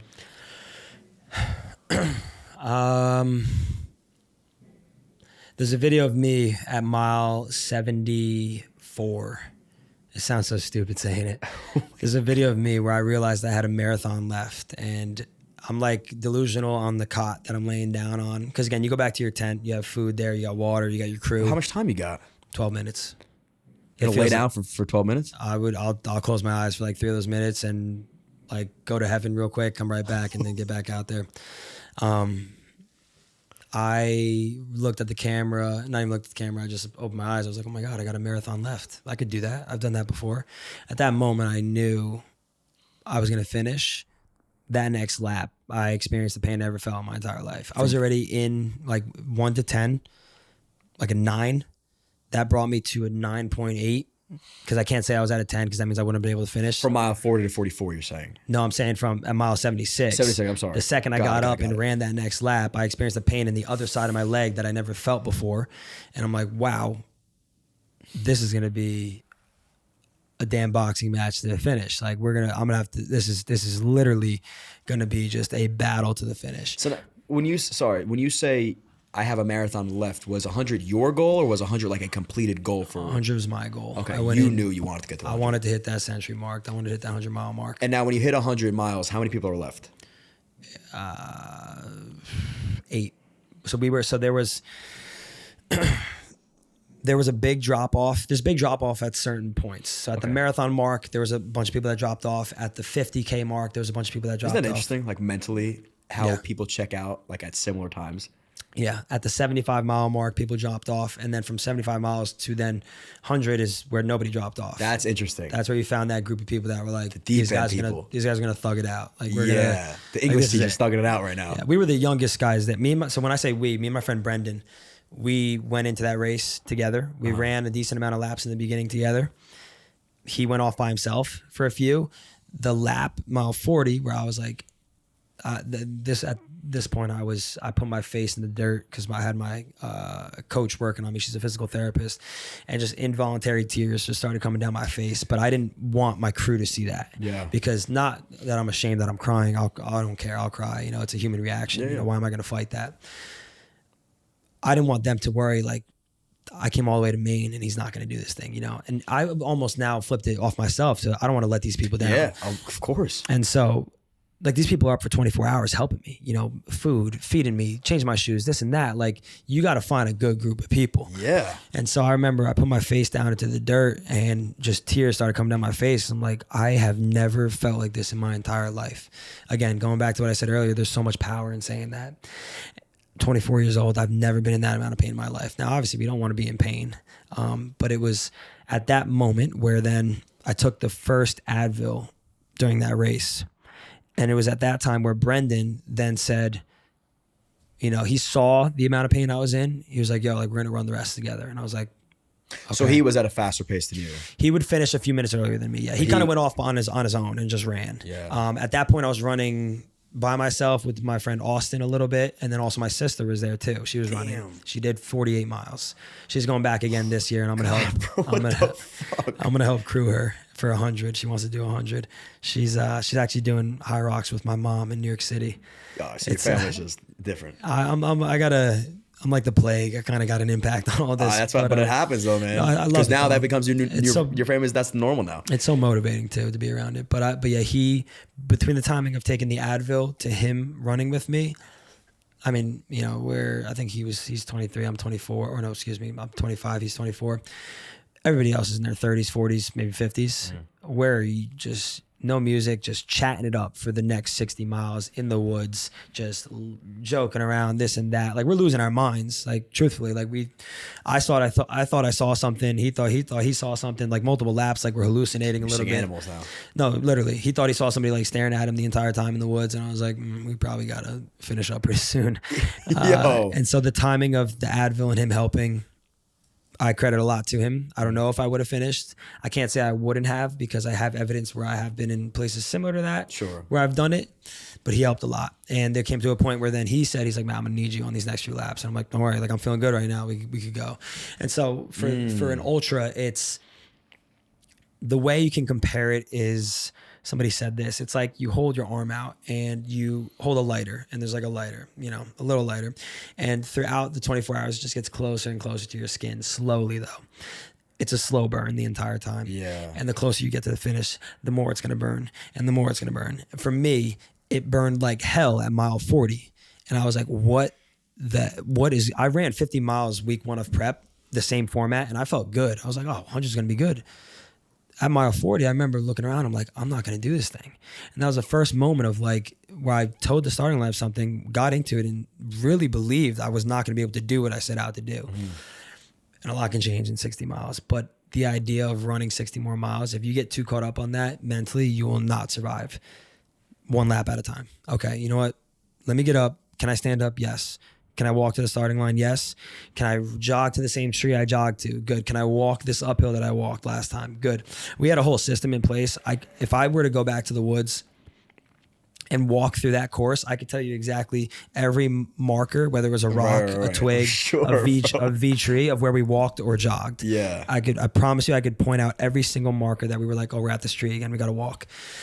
And a lot of it's load management. And we broke it down to a system. And for me, it was every lap. Okay, did I make it back in 48 minutes? Was I in more pain? Yes. Did I still do it in the time I needed to? Yes. All right, we could do another one. I'm sorry, why 48? The 10 to 12 minute rest felt like a good sweet spot, enough to where your body wasn't hitting that cool down process. You don't want to try to rush. Okay. Yeah, you don't want to be like 40 minutes. You have 20 minutes of waiting around doing nothing. You know, so I wanted to still have my body in that state of like, we're going still. But not have 3 minutes to spare. Yeah. And I didn't want to do it where I was like 55 minutes to only 5 minutes rest. Right. I wanted to sit down. I wanted to listen to some music. You know, I wanted to like eat a little bit. Like it. Yeah, I got a shout out to my coach too. My coach, Dan, he's an ultra guy. He's actually going back this year to try to win the whole thing. He was like the crew chief. He helped out so much with that in terms of fueling, with whether it's more solids 1 lap, whether it's more liquids the other lap. And he really helped out a lot. And I'm sure. Yeah. That last man standing was the hardest thing I've ever done. But there is a race this year that will be harder than that, which sounds so crazy and it's so scary. God, what the fuck? Yeah. Man? So your buddy, what did he place? Brendan? Yeah. 7th. The reason why he did 7th, we both stopped at the 100 miles. Okay. But the reason why he did 7th was because of those few laps he did by himself. He had an average faster finish time. So you both stopped. We both stopped at the same distance. Now it's interesting again. You told yourself 100. I wonder if you said, I'm going to not stop till I win. Yeah. Where your body would have looked. Because your body's, I wasn't even going to say where your body's broken. It's broken. And you're just going. Your body's broken at a certain point. My body broke at mile 40 and progressively broke more, which I didn't think was going to happen. It's more so where your mind breaks. Yeah. A lot of people can run an ultra, believe it or not. What holds them back is their mind. And that's it. And it sounds cliche and everybody says it. My body should not have been running, should not have been walking. My body should have been laying down and stopped at mile 40, at mile 45, at mile 50, at mile 76. It should have. If you were to list down everything I was feeling, doctors were there. They would tell you, you have to stop running. Yeah. My mind wasn't allowing that to happen. So at a certain point, your body gives out. And the only thing you have left is the evidence you've built up in your mind of the hard things you've done, like just being in that pain cave. And the way I kind of look at the pain cave is like, just like being in like this water, you know, and it's every time you're like getting a little bit deeper into the water, you dip a big toe in your first race, your first marathon, you're only dipping your big toe into that pain cave a little bit, but you're like, wow, that was so hard. Then it's like, you do another one. You're like, wait, that was a lot harder. So now you're ankle deep, now you're knee deep. Yeah. And like for me at that time, I was, you know, waist deep already in the pain cave. And it's like, I've been here before. We're going to get a little deeper though. Yeah. And it's also the idea that you train so many miles to stop at 40. Like it's that idea too, where it's like embarrassment creeps up. I ran 70 to 80 miles a week, and like I'm gonna stop at mile 40. I'm like, I can't. Yeah. And so it's people think they could just turn it on race day, but if I didn't have all that evidence built up, I probably would have stopped. Yeah. How do you ever think about the aftermath? Like, are you accepting literal death at this point? Are you okay with these things? Yeah. So for me, it's, and I joke around about it, but there's some serious, like, there's a little bit of like me being serious with this. When I toe the starting line to a race, like, whatever happens is about to happen. Like, I pride myself on giving 100% of my body. If that means that 100% puts me in the hospital, I'm doing it.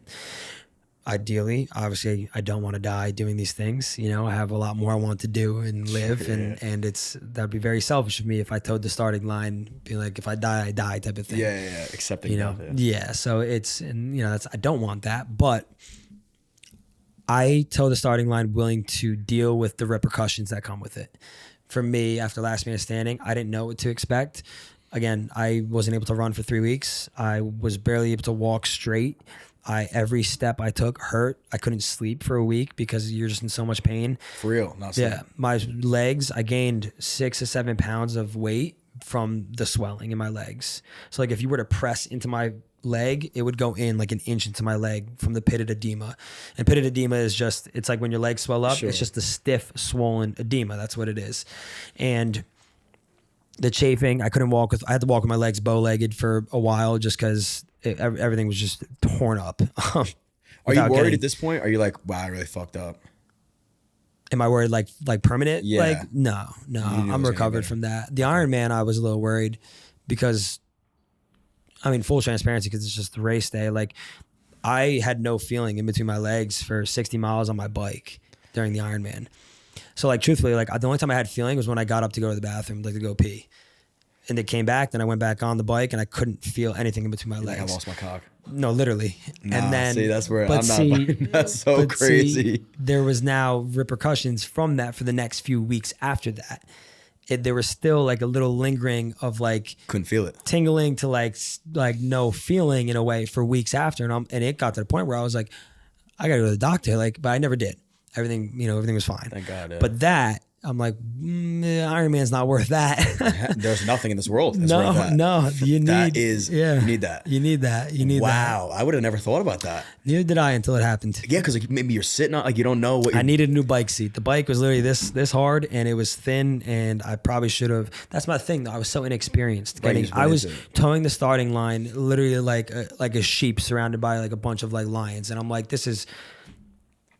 And the part I didn't say, like, for that whole prep, I only rode my bike in my room on a trainer. You didn't ride your bike outside? No, I hooked up my back tire to a smart trainer, so like you could put workouts in and stuff like that. Yeah. It was Zwift, very, very good if you want to get intense little training sessions. I didn't take that bike off the bike until I shipped it out, or off the trainer until I shipped it out, and I never swam outside of an LA Fitness pool until I jumped into that lake. Dude, what? And so it's like, fuck, man. Again, it's like I'm not experienced enough to know what's about to happen. Yeah. I literally towed that starting line, all the grace to God that he was going to get me through it. And if not, then I wasn't meant to do it, you know? Maybe it's better because like if you experienced how much it would have sucked, you'd be like, I'm not doing might have turned me off. Yeah. Yeah. That's so interesting. But you say that, I do the 100 miles and now I'm signed up to do another 100-mile later this year. So it's like, you're nuts. This guy's nuts. I'm just so intrigued. What did the English teacher look like at mile 100 when you tapped out? Oh, he was chilling. That is the most. He's like, hey, buddy, that's all right. A lot of it's I think I'll run 60 more miles. A lot of it's a mind game too, because these guys are going to win. It's last man standing, and so it's like some people are gonna get out to the starting line faster. They're gonna be like, oh, this guy's fresh. How's he fresh at mile 120? You know, how's he doing this? You know, or he's getting out ahead. He's starting the last quarter mile fast to get out ahead. They're like, oh my God, this guy's sprinting. How's he still feeling this good? For me, I'm complaining about how much pain I'm in. I'm like joking around, making jokes, and I go to him too. I was like, I mean, this is based off the limited memory I have. I'm like, yo, like I'm showing all my cards. Like I'm not trying to win this thing. How do you do this? Like, what do you like? What have you done? What race have you done? Like, what's your training looking like? And again, I prefaced him. I was like, I'm not trying to just get information from you. Yeah, I'm not continuing after 100. Like, you will not see me again after 100 ever. Like, this is going to be the last time you're going to see me. Tell me everything. You know, and he was like, yeah, you know, I've just been doing ultras for a long time now. You know, I've done a lot of backyard ultras. it's just a lot of time on feet. You know, I spent a lot of time on my feet running this and that, slow runs, this, you know, everything. I think he said he competed in like the Olympic trials or something like that for distance. And like, he's just like, looks like an average Joe, regular guy. He ran in a polo, like a little like golf polo. Like, yeah, no, he didn't. I swear. And he would only swap those polos. He didn't like, and I'm like what, like, I'm over here, no shirt, I got tights on, like. Nah, this guy's in a polo, just saying fuck you to everybody. No, literally. And the fact that, I mean, how about that he didn't even make the Olympics? Yeah. That's crazy. It's the thing is, when there was the 10 of us left, nobody was talking.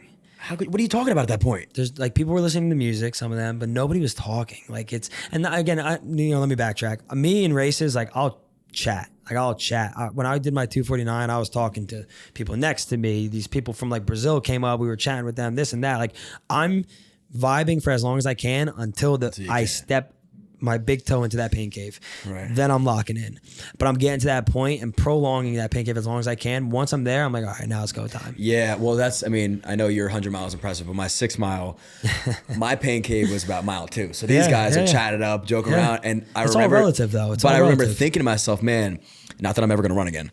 I was like, I can't wait for the day that I can enjoy this and be with other people and talk and experience like being in really good shape. Because I ran, you know, wrestling, you ran 3-4 miles a day. Yeah. I remember that flip switch. I was like, fuck, I'm so annoyed at myself that I let myself get this out of shape that I can't even enjoy a 5-mile run with somebody if I wanted to. Whereas you could probably rip a 10 miler right now and hang out with your buddy while you're doing it and have a really good conversation. Yeah. Like I would have to assume if you ran a marathon right now and you said 4-hour pace, you could go and live a very average, normal day after that. I'll do that and probably lift legs after and like just do. This is just too much. These guys. It's all relative. After our 6 mile run, the 2 dudes I was with, they're like, all right, we're gonna go lift, and I was like, you guys can go fuck yourself. I'm never clocked out for the day. I'm done. I'm in bed like that. I'm like, how do I recover? What do I do? What do I drink today? They're like, dude, get some Gatorade in here. Shut the fuck up. I'm like, yeah, no, cool, all right. Yeah, but it's so crazy when you go from that and then fast forward. It's like I would never expect, like, if you were to go tell my football self like what I'm doing now, I'm like, shut the hell up. Like, I'm not doing that. And like when I ran my first half marathon, it was actually in Disney, which I'm going back to next week. That's cool. In Disney? In Disney, That's sick. So you run through the parks and stuff like that, which is pretty dope. That's awesome. I remember that day because when we went to Epcot that day. When I was walking, I complained so much after running 13 miles. I was like, this sucks. My legs are so tired. Like, can we just go back? Like, I'm tired, this and that. Fast forward now, I'm literally talking about how I'm going to go for a half marathon PR next week. And then that same day, I want to see how fast we could drink around the world in Epcot. That's amazing. And I'm like, where did the time go? Like, I went from doing that and like not being able to walk after, like doing a half marathon, not being able to walk, to then, keep in mind, I had no knowledge on running. There was no easy pace, no nothing. Everything was balls to the wall fast. Yeah. My first marathon time was an hour, 36 minutes, which was, again, fast time. I had no clue, though. I had no clue. Damn. Now, that was with a month of training. Holy shit. Yeah. I said to my mom and my sister, I was like, you guys want to run a half marathon? They're like, no, but like, when is it? I'm like, well, it's in Disney and it's in a month. I'm like, would you guys want to do it? They're like, how are we going to train for this? I'm like, I don't know. I don't run. Like, I don't run. Right. They're like, all right, let's do it. And so I'm like, all right, cool. And I did that and I was like, wow, that sucked. And then from there on out, it was just, and then the marathon came after that and all that. But it's like, I look back now and, you know, I'm literally going to be running at a 6 minute per mile pace for 13 miles and then going to be on my feet the rest of the day, drinking around the world as fast as I can. That's so ideally cool. We're going to try to, but that's and talk about the content. Content, great. Yeah. Oh man, the content's going to be fucking fun. Yeah. So you mentioned the brain chemistry changing. Explain that. I want to know, is it a good impact or is it just different? Yeah. So the way I can explain this to, I mean, it's already too late. I already sound crazy. Don't worry about that. That's out the door. No. I've accepted it. You got to be a little bit of crazy. I think the crazy you are crazy, not meaning like doing just stupid things, but like, I think you experience a little bit more of life a little bit when you're a little bit crazy. Yeah. You're willing to experience more of what life has to offer. You're never going to experience everything, but I feel like I've been saying yes to the things that scare me came with just so much more reward than hiding away from it. Yeah. You know, be like being afraid of heights. And, you know, I've been skydiving 3 times now. So it's like stuff like that. But the brain chemistry part, that didn't really trigger, or I didn't notice it for weeks after, because so you don't realize when your body, and this is the repercussions I was talking about that you don't expect, when your body shuts down and you're just relying on your mind eventually is fatigued to a certain point of physical exhaustion where you're like, it just ran its own marathon. And for me, running 60 miles based off of me telling myself that I can, and that screw whatever my body's telling me, I can still take another step. I'm good. Fighting every impulse your body is sending to your brain. When you do that for so long, it gets so fatigued. And for me, for 3 weeks, 3 to 5 weeks after that race, I just felt like a fog around me and it's a similar feeling to how I felt when I stopped playing football. There was this fog around me. My emotions were out of whack. Nothing felt normal. Nothing felt right. Nothing felt, it was a very, very weird headspace. Almost like disassociated? Yes. And similar. That with like just other things too. And it's so hard to explain, to articulate into words, but I just felt this fog around me and I didn't feel myself. I didn't find pleasure in things that I used to. I didn't really, I just literally felt like I was just there, you know? Do you think it was almost like a post-depression because of how much... Coming off the high. The high. I mean, I've heard... base jumpers, our buddy's a base jumper. He says like the next day or that day, he's like, I don't want to do anything. I'm literally depressed. Yeah. So there is that post run high that you come off of. That is a real thing, like the post big day depression type of thing. This was different though. I've experienced that before, but this was very different. I've never experienced this feeling before. And I was worried that I wasn't like that it was permanent, that I wasn't that like, I literally just felt like I was just existing and I wasn't like living in a way. And it was so scary to even think about that. Cause I'm like, I don't want this race that I just trained for to impact me for the rest of my life in such a negative way. Yeah. And so, you know, through just coming back to my roots and doing things I really enjoyed doing that kept me present, whether it's, you know, what did you enjoy doing though at this point? At this point, I went back to what I enjoyed doing previously. Like and you just told yourself, this is what I used to Let's like do it to again. Okay. Yes, let's do it again. Whether it's, for me, honestly, personally, growing up as a kid, I loved building Legos. I found that is my most present thing ever. It's so crazy, but I was always a little builder as a kid. It keeps you so occupied. I'm not worried about my phone, anything. I would do that. I would read a little bit, but then my mind wanders sometimes. I would, you know, whether it's rock climbing or this or that, just something that just kept my mind where I was at and doing those things. And so once this fog kind of went away, I noticed a difference in my ability to understand the reason why I'm doing everything. But it boils down to a much deeper meaning in terms of the hard part of it and why I'm just addicted to all this and like just my thought process on everything. I've really I have conversations that I've had in the past, but I'm able to take so much more from it and learn more from whatever I'm like. It's like everything has just been heightened. I forget what the movie is with Bradley Cooper. Oh man, is that the movie I'm thinking of? But it's like all his senses are like heightened with this one pill he has or whatever it is. Oh, Limitless. Yeah, yes. It sounds crazy comparing it to that. And I've never even thrown that comparison out there. This is just what just immediately just came to mind right now.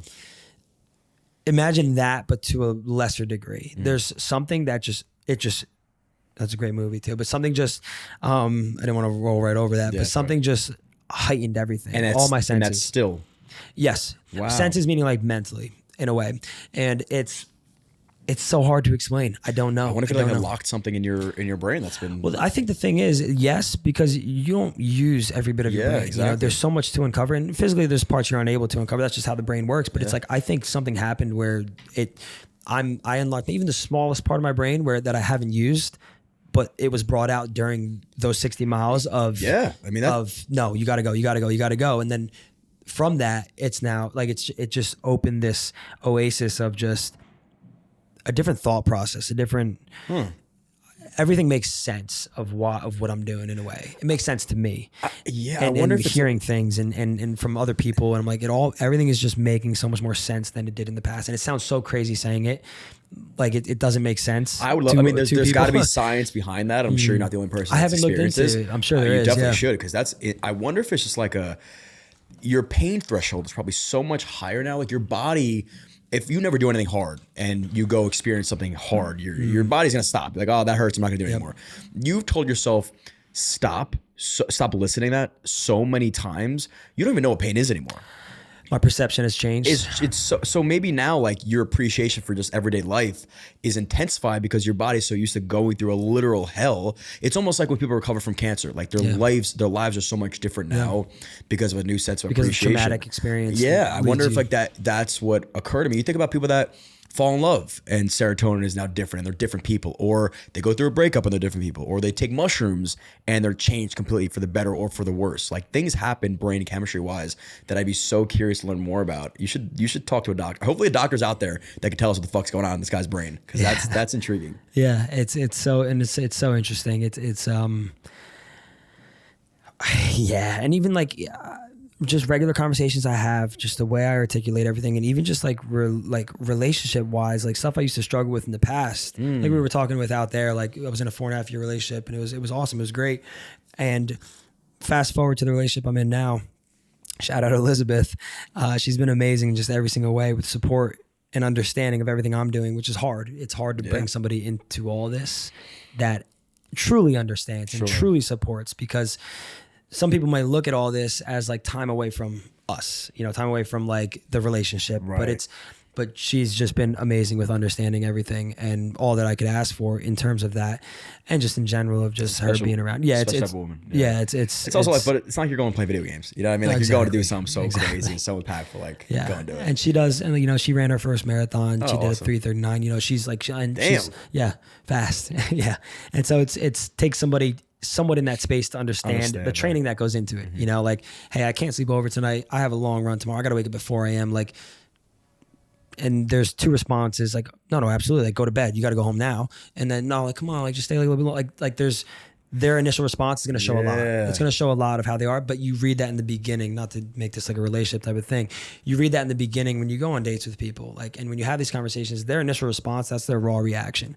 And so when you tell them these crazy things, I look for their initial facial expressions, response to what I'm telling them. Again, the stuff I do is crazy, but their words following that is what really is going to say a lot about their understanding of everything.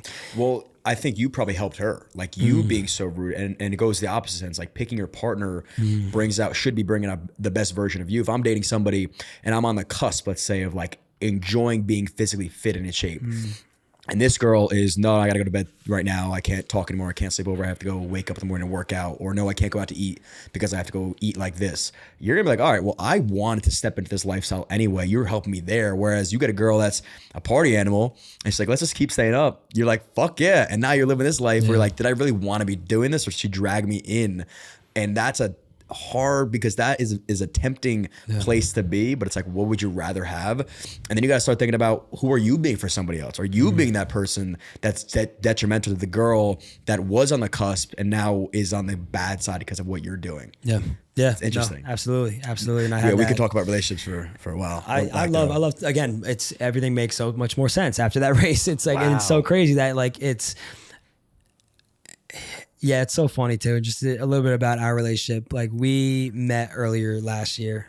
We talked for a few months, and then we didn't talk for the summer, and then I ran my race, and then we kind of reconvened, and now, we're together. Everything's been amazing. Awesome. I wonder, like, if that race like really did like switch from like previous to then now, of like just the view, not even like just the view of everything. Like, this is what I was talking about, how like it altered something up here where it even trickles into how I view relationships with even just my friends too. And like how I view just, family and this and that, like family in a good way, but like how I view my friends. Like, I haven't seen a lot of my close friends that I grew up with, just because I, over last year, just really compartmentalized who's in my life for what reason. And just, if people weren't really bringing much good to me or helping in any way, then I'm not going to be putting much of my time out to there. Sure. And it's just a mature thing to do. You have to be a little bit selfish with that. And I wasn't doing that for so long. And I found a lot more just happiness, a lot more just being satisfied with what I'm doing through that. And I'm okay with it, and it's I would love to know what happened, up here. Please look that up. Yeah. Because there's got to be some, I mean, I'm sure there is. Moral of the story would probably be, anybody out there, find something that opens your mind up, right? Yeah. Like, do hard things, because on the other side of that hard is going to be a better version of yourself. You don't have to go run an ultra marathon. No. Go push the pace a little bit. What's hard to you? Whatever's hard to you, because it may not be this drastic, holy shit, I'm a changed, like I just took a drug person, but you're all going to notice little things about who you interact with and how you start to, I mean, like you said, the runner's high is real, but when I'm in a really good flow of working out and training really hard, I appreciate the people around me so much more. I feel love so much more intensely, versus when I'm like just dull and like going through the motions and drinking too much and not working out. It's like, I don't care who you are. I guess I hang out with you if you're around, you know what I mean? Where the opposite is, we as people need to strive for more of that. And you're a really good example of the extreme, where it's like, hey, maybe I don't have to go that hard, but he did it. Look where his results are. So it's awesome to watch, man. And I'm excited to hear more about what you're doing in the future. So please tell us what's going on next. Yeah. So we finally got the green light to announce this race. I've been teasing it on social media in terms of what the race is. So this is the big announcement right here. I haven't please. I haven't really, I mean, I've told close friends about it, but I haven't put it out there at all. And some people have been DMing me. They're like, oh, is it this? Is it that? Some people are getting it right. So shout out to, first off, Splendor Water. Splendor. Yes. It has minerals, electrolytes, everything you need. It's got calcium, potassium, magnesium, gold, silver, and like they're not like I don't have to tell you that. It's just good quality water, and it tastes delicious. It's just regular water, but it's got everything you need in terms of just electrolytes wise, minerals wise, and it's so interesting that it has gold and silver in it too. I haven't really drank anything that had that. This is wild. Filtered over centuries through the basalt and lava rocks from some sort of volcano. Crazy. It's artesian water, rich and naturally occurring. Yeah. Gold and silver. That's crazy. But it's good quality water. Yeah. They were able to get me a bib through some convincing to this race that has, ever since I came into the running space, I was like, wow, that is insane. And I vividly remember the first time I saw a YouTube video on it. And I was like, that'd be cool to do that one day. And so I applied for the lottery. I didn't get in. And then through Splendor Water and allowing me to use one of their bibs, I will be running in the Leadville 100 in August 15th. And that prep starts in like 2 to 3 weeks. And so what the Leadville 100 is, arguably one of the hardest 100-mile races in the country. The reason for that being is Leadville, Colorado is the highest point of elevation in the country. Oh my so God. altitude wise, I'm going to be starting this race around 10,000 feet above sea level. And throughout, so for comparison, last man standing, I gained 12,000 feet of elevation gain, 11,000. We'll be gaining 15,000 feet at this race. And this isn't a loop. This is an out and back. What would you rather? The loop is harder. Really? Yeah, I was going to say. Mentally more draining. Yeah. And so like what I was saying before, I'd rather have harder conditions because anything less than that is going to be easier. This is hard in its own way. One, altitude. On top of that, I already have asthma, and that's not going to fare well with just being at altitude. Sure. Two, out and back, I'm not seeing my crew every hour. Yeah. They're going to have to meet me at certain checkpoints. There's maybe 4 to 5 checkpoints throughout the race. I'm allowed, I think, only pacers for the last 50 miles, meaning people that could run with me. It's going to be a lot on my own and a lot of navigating on my own. And there's one big part of this race called Hope Pass, and that's getting to mile 50. So you go up this big climb, and it's in Colorado. Like the views are beautiful, and I'm a sucker for a good view, hiking, whatever it is. So I'll be kind of encapsulated by that. But you go up this big climb, you top over, you go down, you get to 50, then you got to go back up and over. And so that's where most of that gain is, and that's at the halfway point in the race. Oh my God! I thought maybe you'd go up and then come back down. No. Yeah, that'd be too easy. Yeah. No, you don't get an easy option here. Oh my God. And the hard part about this race is you have to hit these checkpoints at certain times. And if you don't, you're disqualified. You can't continue. Finishers that finish under 24 hours gets a gold buckle. You would think you'd get like money. Anytime I tell people like, well, what do you get for doing 100 miles? I'm like, oh, just a medal. Fuck off, man. A medal and some pride. I guess you can't really put a price on like everything that happened up here, but that's another thing too. You can't put a price on experiences. No matter how much money you have, an experience will trump all that. And so the goal is to go under 24 hours, get that gold buckle. Because if I'm doing this, I'm not going to go just to finish. I never do a race just to finish. If I have a goal with whatever race I'm doing, and Leadville 100, my goal is to do under 24 hours in one of the hardest ultras in the country as my second ultra, and do this on my own. So I'm going to be coaching myself for this prep. And my family's not happy about this. My mom, immediately when I told her, I recorded her reaction too. She was like, why? She's like, why? Like, and then she caught herself 15 seconds in. She's like, well, congrats. I'm like, no. I don't want your pity. Congrats. But no, they know that I'm going to end up doing it. Like there's no stopping it. And so now that I have the opportunity to run, this is going to be my A goal for the year. I always have an A goal for the year. And this is going to be the race that I've probably ever been most scared of, I want to say. Ironman, I was probably the most scared because that was my first big, like, just race that I've done. And there was nothing I've done close to that. I didn't do a half Ironman. I didn't do a triathlon. I only did a marathon. Sure. Not only marathon is big in itself, but this is going to be, this is going to be hell. This is going to be hell. A lot of it too, because you're going to be by yourself for a lot of it, and it's a lot of soul searching. I've done a lot of soul searching already. I'm curious this is going to be even more. It's unfortunate though, because I'm gaining so much fitness in the Hyrox space right now. And I would love to just stay and compete in it, because I think I could really be a top guy in that space. All that's going to go out the window in ultra training. So, because ultra training is just time on feet, running slow. I'm still going to be lifting and stuff. I still want to get strong. I'm still going to do some Hyrox circuits, but if it's going to get in the way of the priority, which is running and my long runs, I can't be doing it. Yeah, 100%. And so the way the rest of the year has panned out, I have Hyrox doubles, men's doubles in DC, March 30th. The goal is to go under an hour there with my friend Andrew. He's a beast, so we should be able to do it. And then Hyrox New York City men's doubles on Friday with my friend Deuce, that I just met for the first time actually in Vegas when I went to compete. He just did an hour and 2 minutes with his partner. Nice. I think we're going to try to finish top 3, me and him. So awesome. Again, I have any race I do, anytime I toe the starting line, I have a goal I'm shooting for. And if I don't, if I'm just running to run, I'm usually pacing somebody. And I didn't even mention, wow, I forgot about those races too. So in between Hyrox doubles in New York City, I'm pacing my coach April 13th at Jersey City Marathon. Nice. She wants to do a 3:15-ish fast. A week after that, I'm running the Boston Marathon, pacing my friend Samantha to a 3:09 marathon. Oh my God. And so that's 2 weeks running basically a sub 3:15 marathon at both, while just coming off of Hyrox men's doubles 2 weeks prior to that. And so then I get into New York City doubles, and then that'll be June 1st. I didn't even mention I'm doing doubles the day after I do men's doubles in New York City with my girlfriend.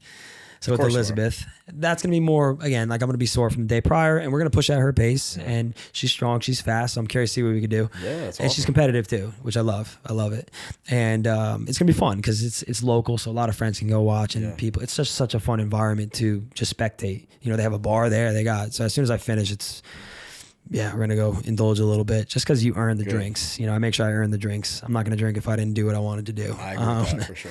Earn your drink. Yeah, earn your drink. That's awesome, man. Shout out to Splendor Water. First off, congrats and good luck. Thank you, man. It's been incredible to just hear your story. I'm excited to continue to follow along. Yeah. I want to get a workout in. So next week, we'll plan a day. We'll get a Hyrox in.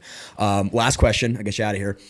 In your life, what has been the lowest of your lows, and followed up with what has been the highest of your highs? Yeah. Lowest of the lows, man. I wasn't expecting that question. That's I love it though. I love it because, again, there's contrast in everything. There's no highs without the lows. Yep. And the lower the lows you experience, the more you appreciate those highs. Lowest of the lows, I'll give you a timeline. Majority of mid to the end of 2023 and early 2024. So very recent. Early to almost getting into the summer of 2024. Going back to 2023, it was a low place. I was not in a good spot at all. Not in a good spot at all. I probably should have talked to somebody, probably should have seen a therapist, probably should have done something, and I didn't. because I've never been in that position before. And it was to compare it, it's almost like you wake up and you just don't have answers for anything. You felt like nothing was going in your favor, nothing was working out, and nothing was going to continue working out. You were so far into that hole that I never saw a glimpse of the light to get out of it. Never. And I'm happy I took these videos, and I'd never posted them. I never will, but it's videos for myself. Because again, I record everything to remind myself when I see certain pictures or when you hear a certain song, you have that memory, that feeling of that moment.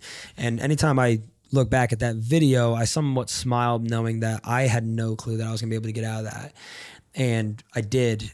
And I'm not gonna get into details of what made that the lowest, but that was a point I don't wish on anybody.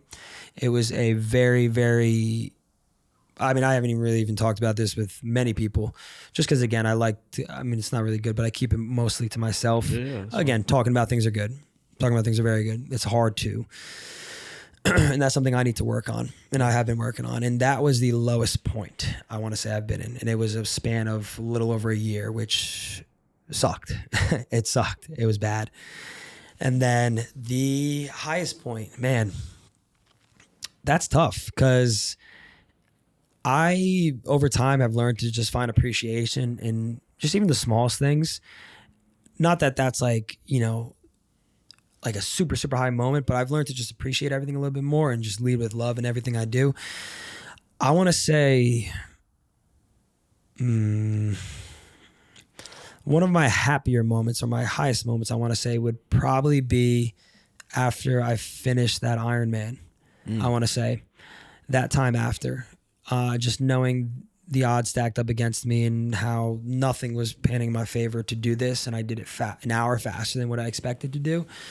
There's not many moments where I'm like, I'm very proud of myself. Now again, I'm saying highs, meaning for me, a high for me is something like that, achieving something that I set out to do.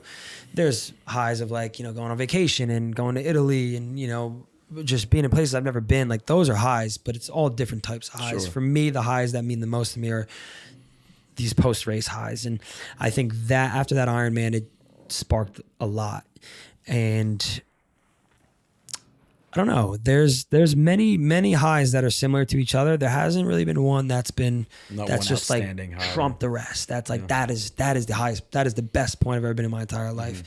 That's interesting to think about. I'm going to think on that. And again, I journal almost every week, journaling meaning like just writing things down that happen throughout the week. Again, sometimes I'll scroll back to a random page. It's been 4 years of me journaling. I'll scroll back to a random page. I'm like, wow, I forgot about that. And like, I forgot this thing. So I'm sure there is a moment that it sucks, but I'm forgetting about it until either I have to look back on something or somebody brings it up to me. I'm sure if somebody is watching this, whether it's a friend, they're like, Matt, you literally did this or this happened, then I'll be like, oh, that was a pretty high moment. Which again, it's unfortunate, but right now I can't really think of something that trumps the rest. I just remember a feeling I felt after that Ironman where I just broke down and cried, just knowing that I shut down so much self-doubt I had that I didn't put out to anywhere else. So like when I cry at these races, it's from that internal dialogue and self-doubt that I just canceled out and shut down. There was one moment in 2023 when I was going for my sub 3 marathon. And that was shortly after I was broken up with, and I was in a very bad headspace. And I was and it was like a month or so before the race. And I'm like, this is terrible. Not a good spot to be right now, And again, I'm not shaming my ex or anything like that. Again, all good things to say about her.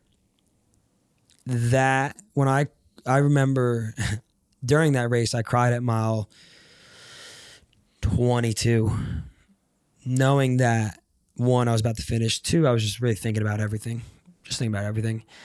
Broke me down, towards the end of that race. And then when I finished, there's a video of me just with my hands in my face and just the rush of emotions of looking at my watch and going 5 minutes faster than what I wanted to do. And with how bad of a state I was in, that was a high moment for me. And that was a glimpse of the light a little bit where I was like, okay, things can get better.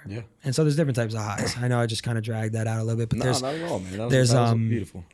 There's different types of highs that I experienced. There hasn't been one where I'm like, I'm on top of the world right now. Yeah.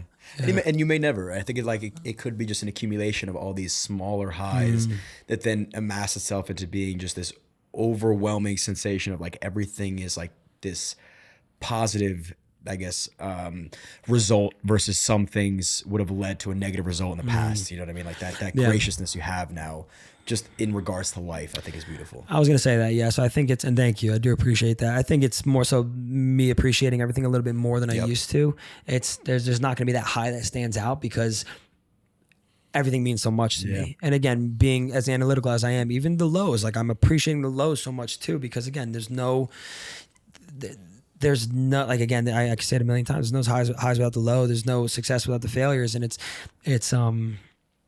you want to find people that kind of embody that too and just stick around them. You know, it's not to bring my girlfriend back into this, but like, and it might sound corny and cliche, but like her, just like there's not a lot of people where when you're around them, they just feel like a light in the room almost. Like it's like, and it's just from their presence, and you want to try to be that. And so like she inspires me because that is her. And like when she's around, like her smile lights up a room, everything, just her nature, everything. And like that inspires me to be the same. I want to be that light that walks into the room, you know, because the world is crazy right now. And it's like, there's not a lot of light in the world. And it's like, I want to be the light that I was looking for when I was at my lowest, you know, and being able to be that for somebody else possibly.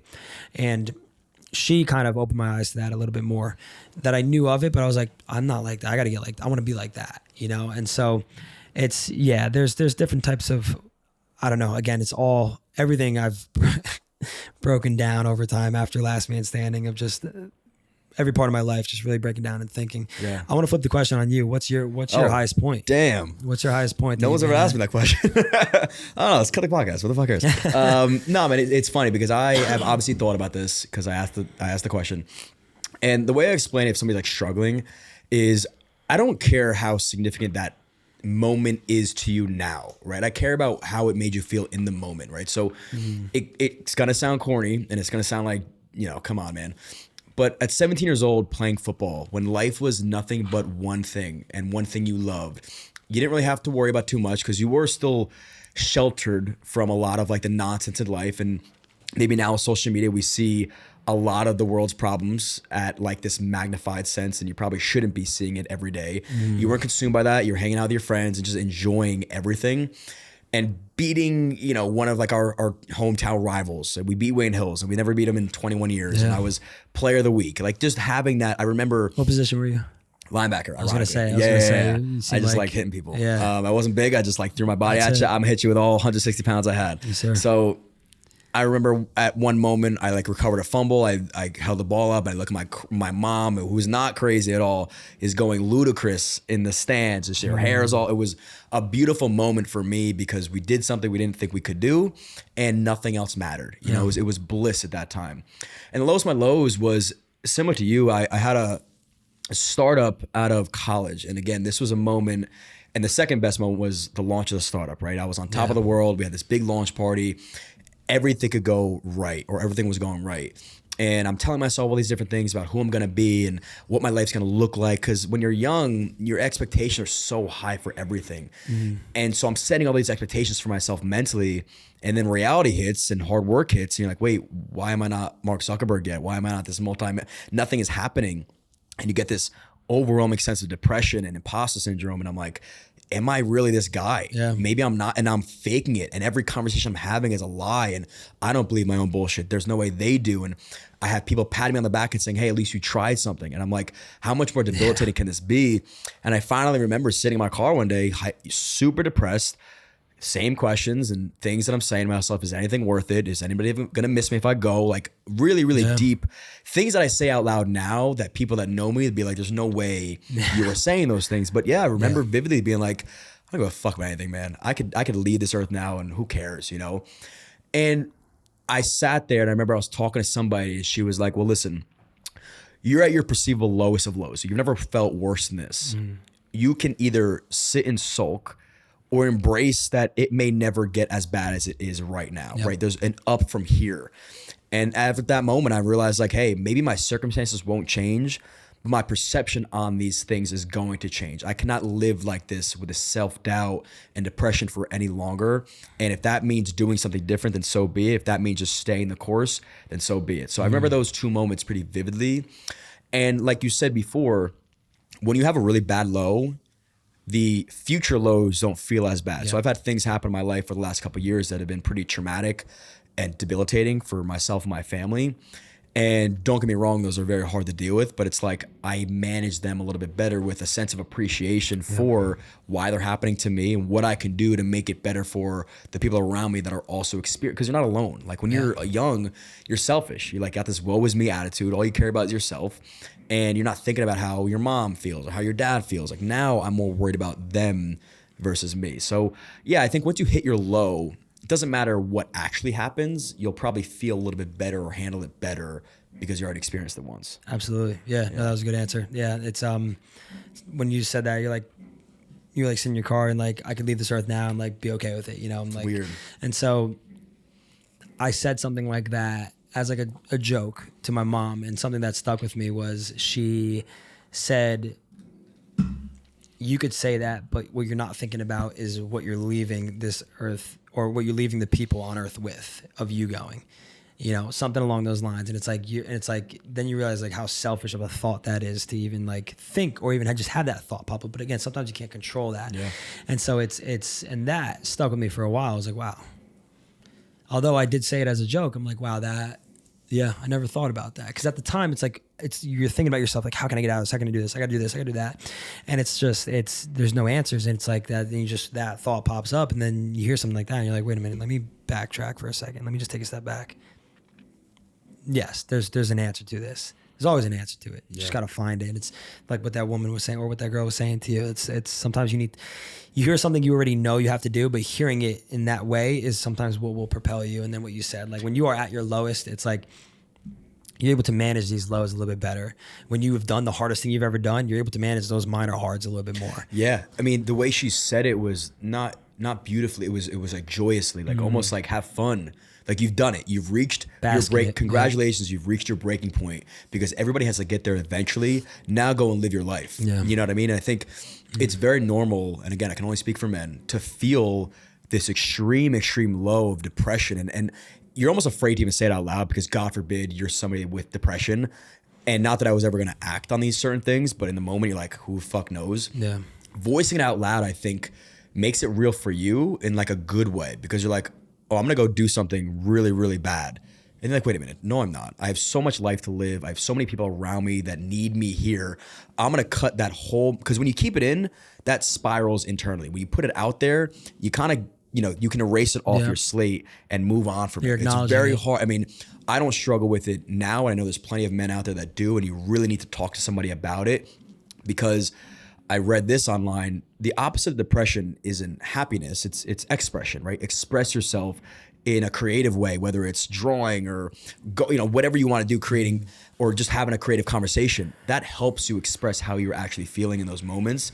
And without people around you, it's a very, very difficult place to be. And it's a hard place. Like, it's hard for the other people, because you don't want to just batter them with like, what's wrong? Like, what can I do to help you? And like, then they feel guilty because they don't want to feel like that, but they do feel like that. And the best thing I think you do is just live their life with, if they want to sit there and do nothing, sit there and do nothing with them. Don't question them about why or what they want to do and try to get them excited. They're not excited. You're going to make it work. Just sit there and embrace living with them.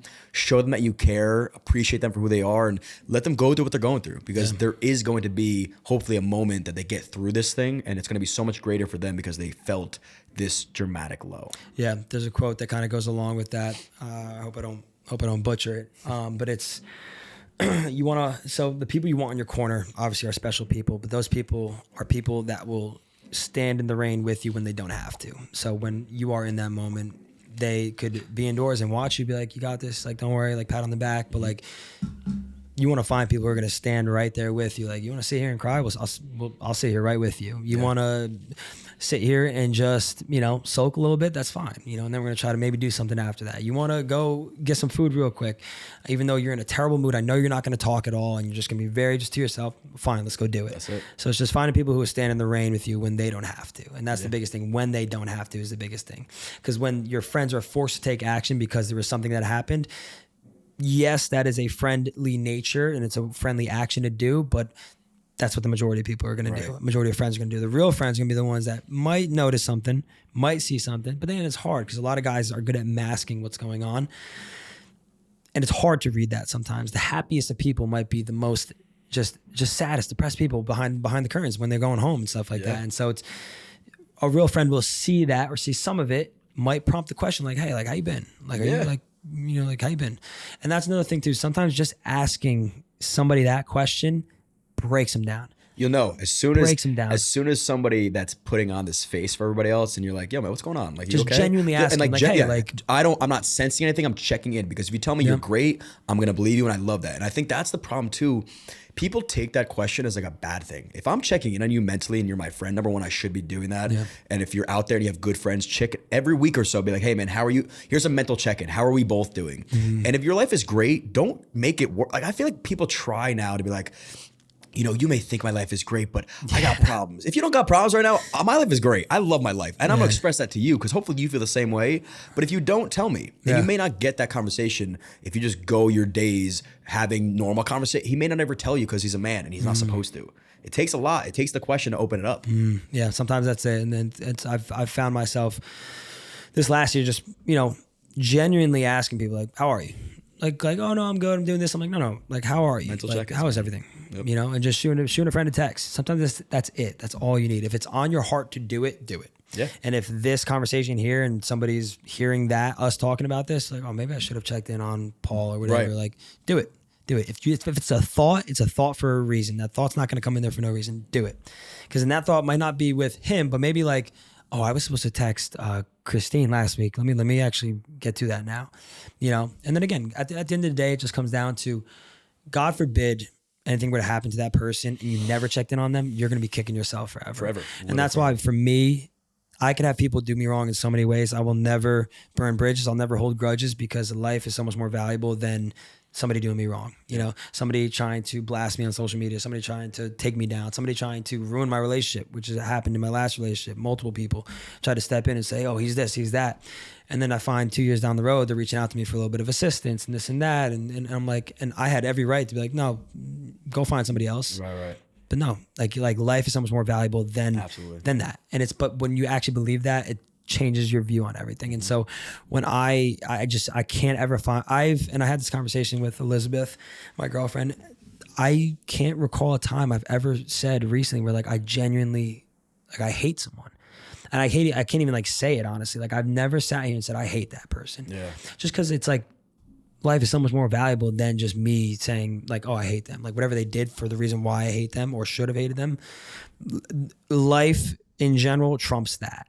And I can't find myself getting to that point ever, because it's like one day you'll wake up and you're not here anymore. They're not here anymore. You're still going to hate them when they're not here. No, you know? And so it's like, it's when you boil it down to the basis of life, everything is so much more understood, and it's so much more just easier to understand these thought processes. And a lot of people, like what you said, a lot of people, like, they have great lives, everything's going good, but they're like, oh, but you don't know this and that, and like, and I have this, and like, you don't have to find a problem. Like, if you're good. Majority of people are not. Like be good. Like project. Like, be happy about it. Project it. Do what you got to do. Like, enjoy that, because it's not gonna be good forever. Yeah. You know, it's not. There's gonna be something. There's always gonna be something. There's the ebbs and flows to everything, and there's always gonna be that reality check sometimes. When it's good, sit in it. Enjoy it. I think don't wait for the bad thing to happen. It's not even like, people don't wait for it. They almost create it, right? Like, they feel this immense amount of guilt, right? If I'm living great and everybody else around me is not, you start talking to a guy, you're like, well, I need a problem. I need something to talk about to relate to people. And he's like, all right, here's one. Yeah. And then here's another, and here's another. And now you're like, oh wait, I didn't want all these problems. You should have then appreciated what you had, right? Yeah. And I'm a big believer in that. Everything that happens to you kind of willed it your way in a weird sense, because you kind of asked for it indirectly. And feeling guilty for your own happiness and blessings is a direct way to find some things that are not blessings. You know what I mean? And if you needed some problem to feel relatable to your buddies or whatever, well, then here it is. And I hope you feel better and appreciate your life now when things do get sweeter and the sun shines, you know? So well, listen, this conversation went a direction that I did not expect, but I loved it. Seriously, thank you for your time. It's been incredible. I'm excited again to watch your journey and learn more about you as a man. It's great. Where can they find you, by the way? Instagram, Matt_Zelaya, and then on TikTok, Matthew Zelaya with 2 A's. And yeah, that's really where I post everything. And again, I say this, and I mean, I'm not really on a lot of podcasts, but I say it on every one. Like, if there's any, like, people see the numbers and are afraid to shoot me a DM that I won't. I see everything. if there's a question, if there's anything, advice, like I'll go out of my way to write you up like a whole thing. Like if there's a question about running or advice or anything, shoot me a DM. I'll see it. I'll help you in any way I can. Again, I'm never too big to not reach out to anybody, whatever it is. So Matt_Zelaya on Instagram, and then Matthew Zelaya with 2 A's on TikTok. All right. Matt Zelaya, everybody. That's it for today. Like, subscribe, and share. Cheers. See ya. Good shit. Yeah, that was awesome, man. Cool. Great Yeah. How long?